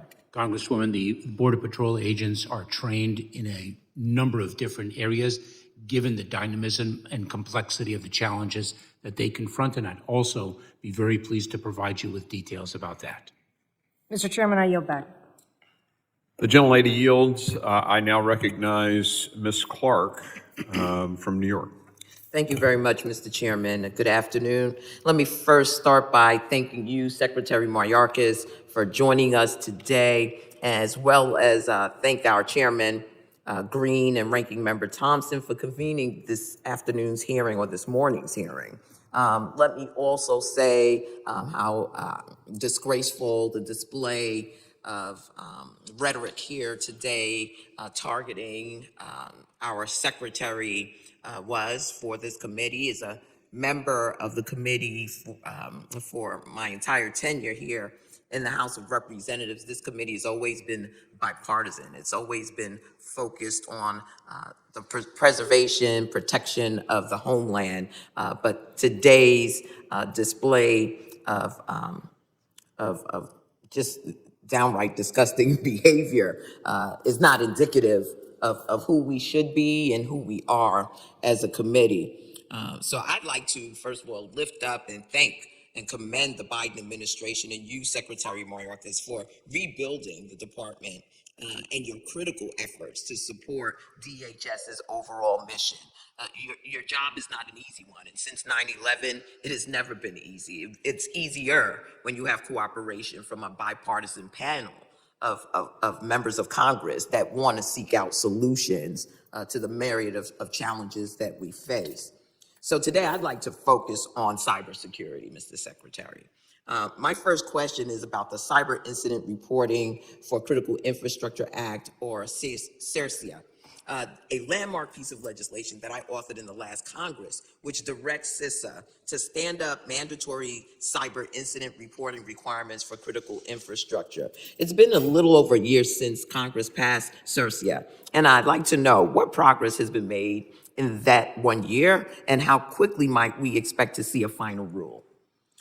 Congresswoman, one of the key elements of our cybersecurity and infrastructure security agency's work is to partner, to be an agency of partnership, because we so much rely on the private sector. The majority of our country's critical infrastructure rests in the private sector. So CISA, as it is known by its acronym, has engaged with the public in preparation for the issuance of a notice of proposed rulemaking to implement the regulations, bringing that important legislation to life. I believe, if I recall correctly, that the agency was given 18 months to promulgate those regulations, and it is well underway in its work in that regard. Very well. How is DHS working with the other regulators like FCC and SEC to streamline and harmonize incident reporting requirements? Congresswoman, one of the critical needs for our country is to harmonize the different regulations that we have with respect to cybersecurity. And we actually have a council that we chair in the Department of Homeland Security to bring the different agencies together to achieve, to the best of our abilities, to the best of the authorities that each respective agency holds, to bring that harmonization to life. And we are well underway in that regard. I know that council has met, if I'm not mistaken, several times already. Last Congress, I authored legislation to authorize a critical CISA OT security program called Cyber Sentry, which allows CISA to enter into enhanced strategic partnerships to monitor cyber threats to OT systems. Since that program was authorized, how has DHS worked to grow and stabilize Cyber Sentry? And what do you see as next for the program? Congresswoman, I will have to follow up with you in response to your question to provide you with the information you have asked of me. Very well. Mr. Chairman, I'm concerned about political theater within our committee. There are multiple ways that we can address the issues that have been raised with respect to our southwest border. The only one that we have not discussed in this committee, which is part of our jurisdiction, is comprehensive immigration reform. I hope that you will work with the Judiciary Committee. As the daughter of immigrants, I find the discussion here abhorrent. This is a nation built by immigrants, for immigrants. Not anyone sitting here today is native to this land. And for us to have this type of rhetoric in the 21st century, grown adults who espouse Christian values, I think we need to rethink and recalibrate who we are as human beings, because the discussion that was held here today was disgraceful, despicable. I yield back. The gentlelady yields. I now recognize Mr. Luttrell from Texas. Good afternoon, Mr. Secretary. How are you today? Good afternoon, Congressman. I have a line of questioning I was going to ask you, and I got to tell you, just to mimic Ms. Clark's statements, I think this committee needs to do a better job. If we spend as much time solving problems instead of wire brushing ourselves, there's a point in time I forgot you were in here. And I want to ask you face to face, man to man, will you meet with me in the next few weeks so we can hash this out? Because what I seem to think that I'm hearing is there's a breakdown in communication and the understanding of either vernacular or language that either makes you responsible for what we have of our expectation. And I think there's a breakdown there. So I'm asking you, would you meet with me so I can tell you what I'm seeing from my district in Texas? Congressman, I would gladly. Yes or no? Thank you. I would gladly meet with you. Thank you. And so I represent Texas 8. We are basically a landing zone for the border, okay? And I want to bring two names to your attention, Mr. Ethan Griffin, age 22, and Mr. Joshua Gillahan, age 14, both perished from fentanyl, okay? And I don't care what administration you're talking about now, right? I'm past red and blue, okay? Joshua died 8 months ago, okay? Here are my numbers, sir, in my district. In 2020, 325 deaths. In 2021, 538 deaths. 2022, 600 plus, and the number is growing this year. Now, sir, you are the commander of the ship. I have to point my finger at you. I wanted you to address me and say, what would you say to the mothers of these two young men, those babies, because they're in the room? I'm not going to politicize you, sir, but I would ask you that when you go to Mr. Pfluger's office, I'm going to have those mothers there. Would you please address it? Because here's my issue, sir. Every day, I run into those mamas. Every day. And I have to tell them, I'm working on it. Every day in my district, they ask me, why isn't the border secure? What can we do to enhance border security so we are not overwhelmed? And every day, your name comes up. And I can't imagine, after seeing what I've seen today, how challenging it is to you to lead this department. We will do better. I give you my word as a Texan and as a congressman that with this committee, we will do better to provide you guidance as a united body so you can secure our border. That's what we need. Do you agree to that? Congressman. Whoa. All right, hey, back that up, buddy. I identify as a man, and I don't have any pronouns. Congressman, I apologize. Congressman, we need to work together to address the challenges that have been the subject of this hearing. And fentanyl and the scourge of fentanyl is one of them. Let me share with you that the scourge of fentanyl is not new to 2023. It is not. I'm not saying it is. I'm not saying it is. I'm not saying that at all, sir. What I'm saying is these numbers, and again, you heard me say, I don't care what administration you're talking about, these numbers are progressively getting worse. So, you and I, and this committee, and this body politic, need to put aside our differences because it is the American public that are suffering. No wonder they're pissed at us. Yes? Agreed, Congressman. Let me share with you one thing that we could do, just one example of what we can do together. Fund the Department of Homeland Security for $305 million so we have a greater level of non-intrusive inspection technology to detect and I agree that we need to fund. However, sir, if we're going to spend, $3 million on a private law firm to help you prep for hearings, from what I understand, the documentations that I saw today, 1.5 million already gone out the door. As a fiscally conservative man, if we want to fund a department, let's fund it. And let's just not go spending things that we don't need to spend taxpayer dollars on. How about that? Congressman, I respectfully must say that you are conflating very serious issues with other issues that do not relate. Which serious issue am I conflating? The border problem? Hey, be careful because I'm kind of on your side right now, but that can switch, especially after you call me a woman. Congressman, I apologize. It's been a number of hours. I've been here with you the whole time. I get it. Yeah. Well, let me share with you. Your seat over these last few hours has been very, very different than my seat. So I apologize for the error. You think so?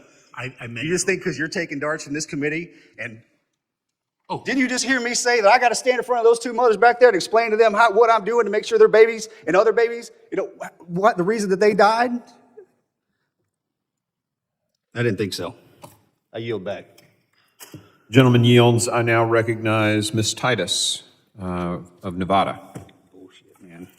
Thank you, Mr. Chairman, and thank you, Mr. Secretary, for so patiently and honorably responding to the slings and arrows that have been thrown at you today.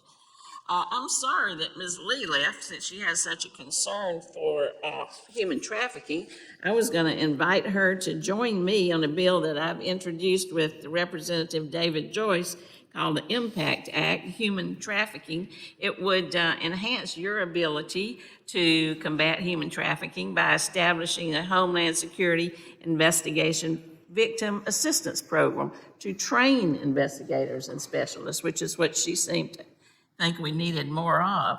I'm glad that there's $66 million in the president's budget for this very purpose, and I would just ask you if you'll be able to leverage some of that for training and for helping your own employees who have to deal with the trauma of these cases themselves and the impact it has on their mental health.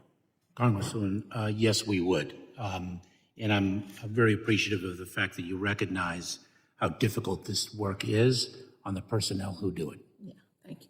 Now go back to another point that was made about TSA, and I certainly agreed with it.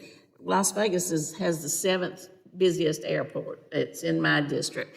We have just millions of tourists who come through there. I've just lost the figure right here. But anyway, we need to have this funding for TSA, and we've seen that it's already working. You mentioned that you've got longer retention, better recruiting, better benefits, maybe the labor union issue.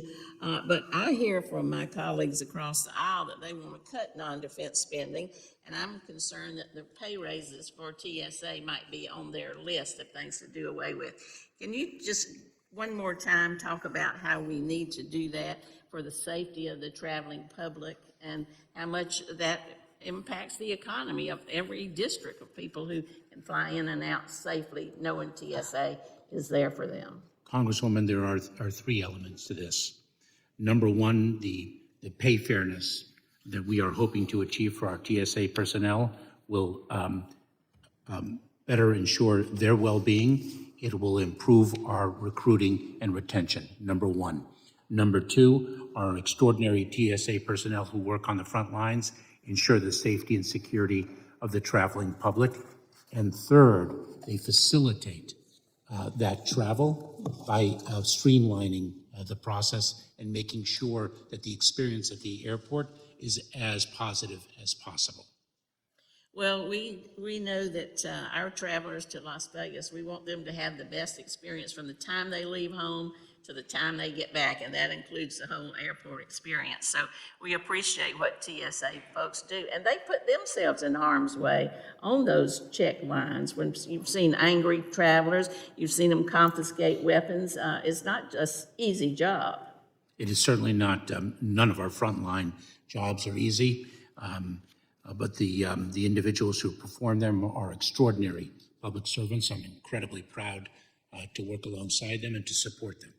I'd like to see more people thank them when they search their bags as opposed to be angry and be in a hurry and get aggravated because they've had to have another search. It's for the safety of all our travelers. Now, I can't let you leave without asking you about the Sears rating for Las Vegas. You know, we're going to have the Formula One race. It's going to go right down the strip. It's going to go right through the heart of my district. You've got hotel rooms looking down on it. You've got people in those hotels.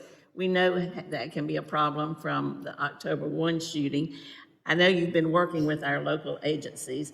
I want to ask you to look very carefully at that, see if there's a way we can get a 3 rating because there are a lot of special circumstances there. And as you review that, I think you told the Senate committee that you're looking at that process generally. Is it going to be a fluid process? Can you change from one category to another depending on what you may find out or what kind of resources are brought to bear?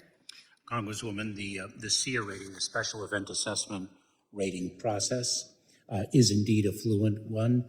Our experts, and they are indeed experts, evaluate the information, and if there is additional information that would inform their decision with respect to the rating an event receives, then they certainly will consider it and alter their rating according to their determinations. Well, we want that to be successful, so thank you. I yield back. Thank you, Ms. Titus. The chair now recognizes Mr. Strong from Alabama. Thank you, Mr. Chairman, Ranking Member, Mr. Secretary. Over the last 2 years, Americans have watched as this administration has rolled back successful border policies, instead choosing chaos at the southern border. It's no wonder when under your direction, we no longer handcuff those breaking the law, but instead handcuff our Border Patrol agents from being able to do their job.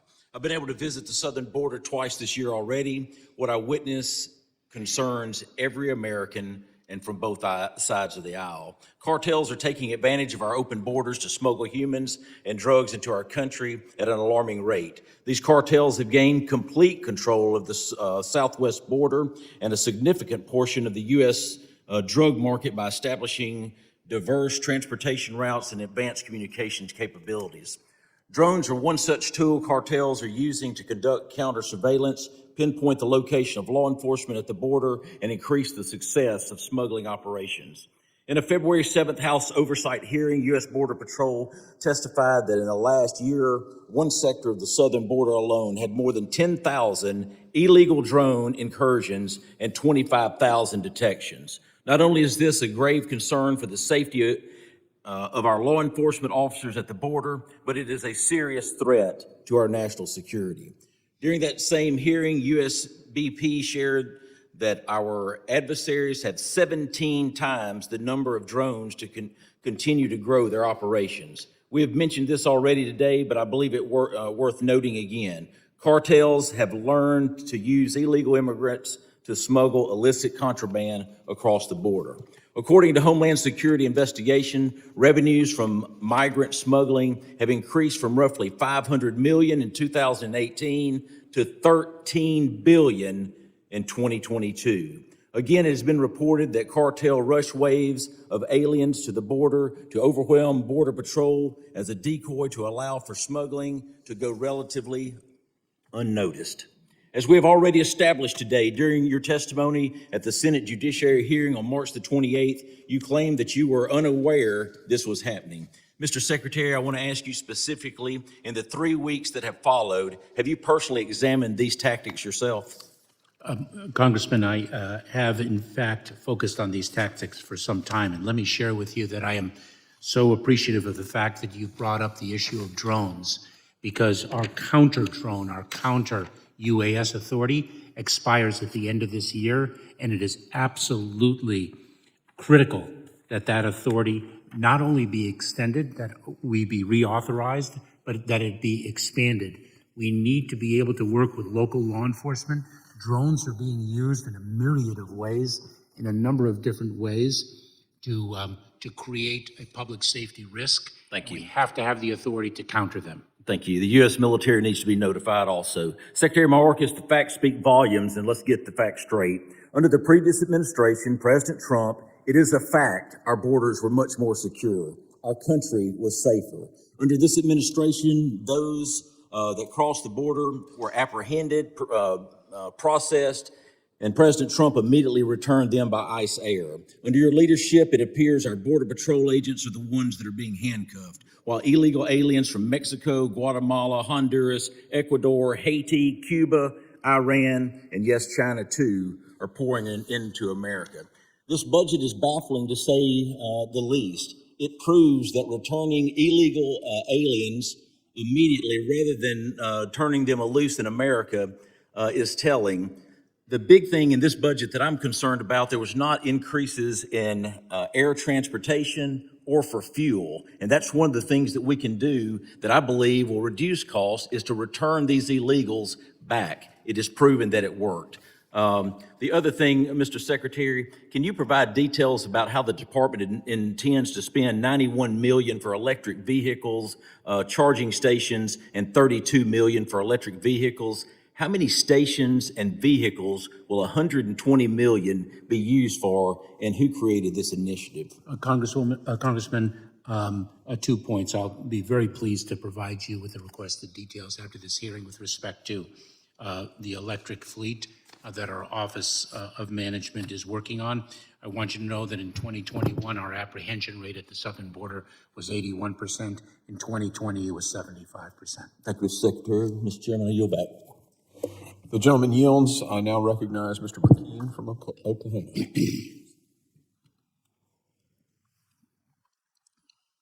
Thank you, Mr. Chairman. Secretary Mayorkas, thanks for being here. Today, earlier in this committee, you said I use a lens of reasonableness in defining operational control when you were talking about if we have operational control at the border. So I want to kind of go through a series of comments, and I want to discuss the concept of being reasonable. Under your watch, the Biden administration, we've had over 4.5 million people encountered entrance illegally in the United States, the highest ever in the history of our nation. That's more than the population of Oklahoma, the state of which I am in service of, and I would contend that's not reasonable. I've got in front of me here 11 different places where your office is in violation of federal law or regulation. Happy to supply this, the will of Congress, the will of the people. And my office just sent you a letter about one of those in regards to this expansion of parole instead of on a case-by-case basis. It's designed to give 30,000 illegals entrance in the United States to lower numbers, to make the numbers look better. I would contend this is not reasonable. I want to talk about tax dollars and the way our tax dollars are being spent. El Paso, this sector is overwhelmed. DHS right now, at one of 9 sectors, El Paso is spending $90,000 per flight, sending 4 of them per week to another sector of the wall area, border, and just to process them. And I would contend this is not reasonable. It's just a reshuffling of the deck chairs to make sure El Paso is not overrun. because of climate ideology, as my colleague just talked about. You all's request to spend $91 million for electric vehicle charging stations, $32 million for electric vehicles, which is not going to secure the border. It's not going to. There's a chance those vehicles could run out of energy, and its adherence to the Church of Nature. I would contend it's not reasonable. Last month, your Border and Customs Patrol leader, the chief of the Border Patrol, oversees 19,000 of our patrol agents, testified to this committee that he disagreed with President Biden's decision to shut down construction of the border wall. What is reasonable, and I've heard it talked about a couple of times that you're in constant communication with him, I would contend would be to listen to your expert, the guy who's in constant communication with those 19,000 who disagrees with that decision. And so let me kind of give the context of this. In 2021, the CB report said that there was $15 billion that was allocated to build or rehab the wall on the southern border, 738 miles of that with $15 billion. Around 450 miles was completed in the prior administration, the Trump administration. And then President Biden, within his first 30 days, said not another foot. He shut down what was appropriated by Congress, 250 miles of border wall construction. And he made the statement, not another foot. Because of this, the Department of Defense then had to spend $2 billion to terminate the contracts that was for something that Congress said needed to happen. I would contend that's not reasonable. It's not a good expenditure of the taxpayer monies. And it's usurping Article 1, Section 1 that says that all legislative powers be vested in the Congress, not by executive order letting the president undermine Congress. Now we continue to spend $130,000 a day to store and maintain those sections of wall rusting and wasting on the ground. It's not reasonable. You were, and looking at your history, you were under President Obama. You served as a Deputy Secretary of Homeland Security from 13 to 16 when Obama built a 150-mile of wall in tandem with the Secure Fence Act of 2006. The Biden budget that now proposes, you all proposing to spend $4.7 billion at this for a Southwest Border contingency fund that's set up to deal with the surge. We look at it as a slush fund instead of building physical barriers. And I say physical barriers because I think it's important to note you served under an administration where you at some time adhered to the belief in physical barriers. There was a time where both Democrats and Republicans believed in it. Don't forget that President Biden, when he was Senator Biden, voted for the Secure Fence Act, which included physical barriers. It's not reasonable where we're at when the experts, even serving directly under you, are saying they disagree with that decision. Do you agree with your expert, Custom and Patrol Border Chief Raul Ortiz, who said before this committee last month that he disagreed with Biden's decision to shut down the construction of that 250-mile of border wall that Congress appropriated funds for? Congressman, I stand by the decision of this administration to cease construction of the wall. I should say. Can I just return my time if it's okay? That I have approved the closing of approximately 129 gaps in completion of gates. Mr. Chairman, just a little diligence here, 10 seconds. 10 seconds. Okay. You were secretary under Obama when a 150-mile border wall was built. You were secretary of the Department of Homeland Security. Do you disagree with what Obama directed your office to do in during your time there? No, when Democrats agreed with Republicans about physical barriers? There's a three-part solution with respect to security, personnel, technology, and barriers. The wall is a particular discrete aspect of barriers with which we respectfully disagree. Thank you. The gentleman yields. I now recognize Mr. Craig. I'm sorry, before he speaks, can I just please correct the record? I said to Mr. Mayorkas, we were looking for a level 3 rating. I should have said level 2, if I Okay. could correct that. Thank you. Taken care of. Thank you, Ms. Tice. The gentleman from Texas is now recognized. Texas, Arizona, Mr. Arizona. My apologies. Come on. Mr. Crane, I will do push-ups for you. Push them out, sir. We'll give you 7 seconds back. All right. Thank you, Secretary Mayorkas, for appearing before our committee. I know it's been a tough day for you, and I think that's for good reason. I want to start my comments with looking at the causation of this crisis at our southern border. You know, it wasn't more than a couple years ago during the Democratic primary that your boss, now President Biden, said during a debate, we're a nation that says, you want to flee, you're fleeing oppression, you should come. Everybody with a brain saw this coming, sir. We all saw this coming. We saw this president, during his race, roll out the red carpet. We knew what it was going to cause. Everybody shouted it from the rooftops, and now it's here. And you all want to act like it's something else. You all want to act like you didn't invite this, and you most certainly did. Sir, you said in your opening statements that you're attacking cartels and smugglers in an unequivocal way. You most certainly are not, sir. As a matter of fact, if they were in this room right now, the heads of these cartels, you know what they'd tell us? They'd say, hey, re-elect these guys again. And by all means, keep that guy right in his seat because he's our MVP. He's making it so easy for us to smuggle drugs, smuggle people, get gangs into this country, distract our Border Patrol agents, and at the same time, destroy the U.S. economy. So you're not doing a good job, sir, and that is why right here, you see that, sir? You see that one on your left? That resolution? Those are articles of impeachment that Congressman Andy Biggs, and several of us supported. Now, I've never met you before in my life. You and I have no personal beef. There's no animosity as far personally. The reason that I agreed to sign on to these articles of impeachment with my colleague and others is because of the dereliction of duty. You know, I've got graphs up here too. You can see these graphs showing what it was like at the border before you got into office and what it's like now. Here's the sad thing, sir. These aren't just graphs. They're not just numbers that have been thrown at you today. They're American families. And I'm so glad that my colleague made you or asked you to get up, turn around, and face one of them. I'm glad that you had to look at something that wasn't just a data point or a graph, but you actually had to look at a family because there's tens of thousands of them. Tens of thousands. 70,000 because of fentanyl alone. That doesn't count all the families that have been destroyed by gangsters that have come up through South America. Or the families that have been destroyed because of sex trafficking. I'm glad you had to face them. You know what, sir? I actually had to face one of them in my district last week. I had to face one of them in my district last week, and it was hard. This woman was choking back tears, asking me, Congressman Crane, what are you going to do? My daughter was killed. My beautiful daughter was killed because of fentanyl. And I said, you know what?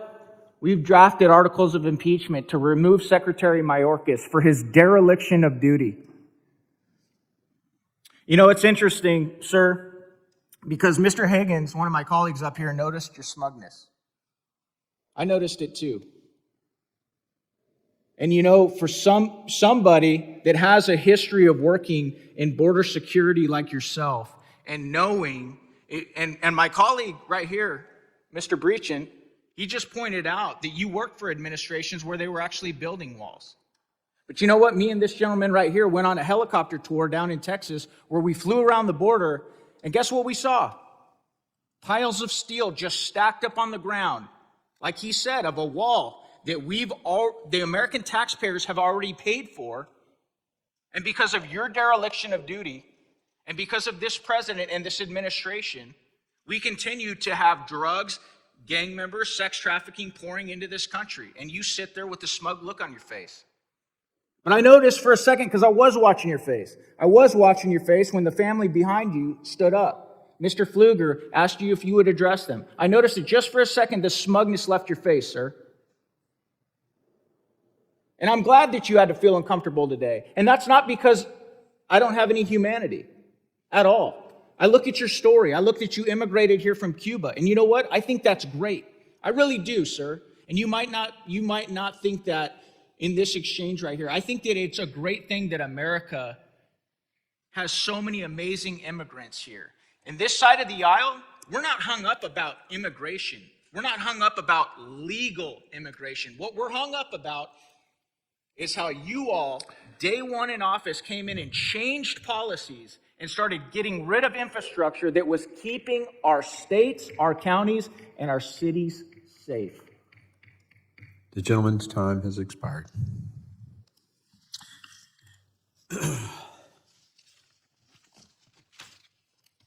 The members of the committee may have some additional questions for you, Mr. Secretary, and we would ask that you respond to those in writing. I know you've made some commitments today to do that, and I thank you for that. Pursuant to Committee Rule 7D, the hearing record will be held open for 10 days for those written statements. And I now recognize and yield to the ranking member for his closing statement, if he'd like to make one. Thank you very much. Mr. Chairman, you and I have had some sidebar conversations during this hearing. I think what has been displayed by the committee is not who we are as a committee. And you and I pledge that going forward, we'll make every effort to get back to the civility that this committee has been known for ever since we've been in existence. All of us represent districts, all of us have opinions, but there's a manner in which we can present the opinion and still disagree. And, you know, we talk about our families. I'm a grandfather, and some of the language and things that have gone on today, as a grandparent, I'm embarrassed. I know we are better as a committee than what we saw today. And I hope the public, if they watched, don't judge the work of this committee by this one hearing. We're better than that. We have a budget. We're the third largest agency in government. We do a lot. No system is perfect. We have to work toward perfection. So I work at that. Whatever our challenge along the southern border, it didn't start 2 years ago. It's been here. And so I've seen the surges, I've seen the low points, but we continue to work on it. And so it's in that spirit that I say that we need to continue to work on all the problems. We have 22 agencies that make up the Department of Homeland Security. An awful lot of work, awful lot of good people. I'm happy, as the gentle lady from Nevada mentioned, our TSOs, they absolutely have worked under difficult situations, treated less than other government employees. And in this budget is money to pay them, that increase that gets them up to where other federal employees are. We absolutely need to take care of them. Apart from that, we have a lot of missions. Cybersecurity. It is a constant challenge to us in making sure that CISA maintains its integrity and ability to protect our cyber systems. As I indicated, I'm in the midst of a tornado in my district. The response has been phenomenal. The fact that we've been able to marshal the resources of DHS to address the needs in my district, I appreciate it. But as I look at all our other districts that are represented, sooner or later, you'll have those similar kind of situations. And I want the department to be just as nimble in that. So this was supposed to be a budget hearing. It has lasted over 3.5 hours. Mr. Secretary, you've labored long and hard. I wish we could have talked about some other issues that are equally as important as the border, but unfortunately, we got focused on a single point. And your budget is very large, and that request is how we keep America safe. And the border is only one. We did not talk about maritime border. We did not talk about our northern border. You know, I just want us to get back, Mr. Chairman. And as I said, we've talked about it, and there's nothing wrong with disagreeing. I mean, it's in those disagreements that we have some meeting of the minds. And we're setting an example, but not just this country, but the rest of the world. Our adversaries look at us. And when I look at our population makeup, you know, my ancestors came to this country in the belly of a ship as slaves. And I don't think any of us can claim the purity of being just Americans. But we have to understand our America is a global America, and we all have stories to tell. And I don't think we need to impugn anybody who's trying to come to this great country. And for a long time, Ellis Isle and other places, we worshiped and encouraged people to come and celebrate this greatness. And a comprehensive immigration policy will get us to where we need to be. And so I look for a budget that moves us in that direction. I look for a budget that we all can support.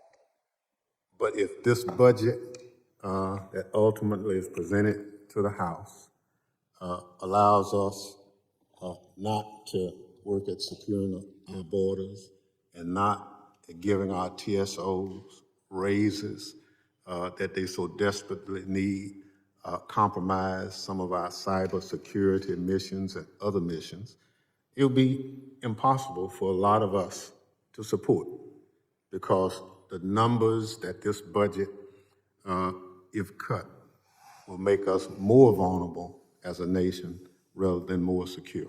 And with that, I yield back. The ranking member yields. Thank you for your comments. I'll now recognize myself for a closing statement. Mr. Secretary, I have to thank you for sitting there for as long as you have. I know we're close to the same age, and I've had to leave twice. So I deeply appreciate your staying there and staying in the seat, and for your time today. You know, I agree with the chairman, or the former chairman, now ranking member, that we disagree on a lot of policies. I mean, we really do. And we don't have to despise someone because they disagree with us. We don't have to disparage someone because they disagree with us. And we do need to dial the rhetoric down in the country and apparently in the committee. But today I wanted to focus on the differences of opinion. And you know, I look at 1.4 million gotaways, and I wonder, who's in that group? And I know since you don't know who they are, you can't tell me. The Border Patrol guys can't tell me. Because I know right now, under your policies, that if they just turn themselves in, they're going to get processed and released into the country. So who would not want to go turn themselves into Border Patrol? Well, it's probably people that have some ill intent. You mentioned the increase in the detention and capture of felons and things like that under your watch. How many felons are in that 1.4 million gotaways? How many murderers? How many rapists? How many drug traffickers? You can't tell me. And I was really heartbroken to hear that you didn't understand the strategy of the cartel. It's almost intuitively obvious that they're sending mass waves of coyote-paid people to tie up the Border Patrol so they can send those gotaways, whether it's contraband or whatever, into our country. That really disappoints me. I think it's a failure. And what's caused it is the incentives. You've taken migrant protection protocols, all these policies. We go back to the resources, right? As I made in my opening statement, we hadn't cut Border Patrol. We haven't cut yet this massive increase in people. Again, more than 12 years of 2 previous presidents, one of which you served under. It's interesting too, when I talked to your boss from the first administration you served, some of the things he suggested we do were undoing essentially the policies that y'all have undone. Returning to some things like remain in Mexico. This is a policy issue. It's decisions made by you and your boss that have caused this spike. It's incentivized people. And when I talked to the chief of the Border Patrol and to some of your sector chiefs as we prepare to do our transcribed interviews with them, they're saying that the return agreements have all been allowed to expire. So ICE can't even send people back to certain countries because this is willful decisions to undo policies that were bringing the numbers down. You can't argue with that. And now suddenly we did away with those policies and the numbers are going right. I mean, it's astronomical. And it's that surge of people, and it can be well-intentioned. You can say, man, I want to help. I ran a medical missions. We went to Honduras. We went to Haiti. I want to help people who are hurting. But the drug cartels are taking advantage of this. With that open border, the mass waves of people coming, and they're taking advantage of us, and they are making billions of dollars, and we're empowering evil people with these policies. You talk about resources and wanting more resources. I want to tell you, we're going to drop a bill Friday. And that bill's going to have a lot more resources in some areas than you've even asked for. And I think you'll be very happy with many of the things in it. Now, we do undo what we believe are some of these policies that have resulted in this mass wave and the cartels being able to manipulate the situation and control 5 of our 9 sectors, as the border chief has said. But you're going to like a lot of the resource piece if you really believe that it's resources. I also want to talk a little bit about some of my colleagues. A lot of my colleagues talk about immigration reform, and I'm a small business guy, I run a healthcare company, and we need employees in this country. There are 10 million empty jobs in America right now. I want to fix our immigration system, but if we fix that first before we secure the border, we're just doing more of what you've done, which is to incentivize people to come without the security being present, and that's just going to make it worse. And so if we can secure our border, I'm ready to sit down and do immigration reform. But not make the incentives even greater so that even more come through the illegal mechanisms. So I just wanted to share that.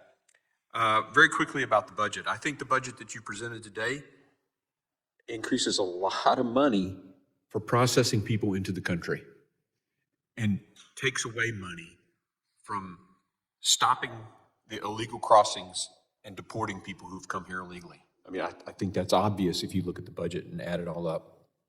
And again, your budget's just going to incentivize more people to come. The cartels are just going to take more advantage of it.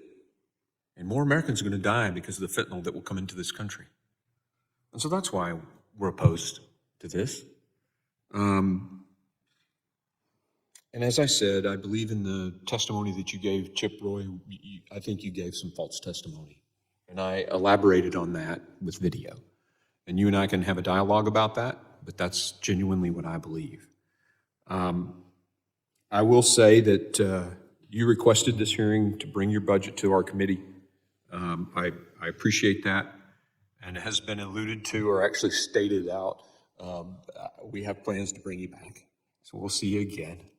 I will tell you this, Mark Green has never, I've resisted any temptations to say impeachment because I don't have the authority. This committee doesn't have the authority to do that. So when someone says Mark Green said impeach, that's just not true. But what I have said is that we've got a 5-phase plan of oversight. And we're going to look at 5 specific areas and do oversight. That's my job. That's our job on both sides of this aisle up here. And so that is going to happen, and we'll look forward to talking to you again. Thank you again for being here. And with that, the committee is adjourned. adjourned.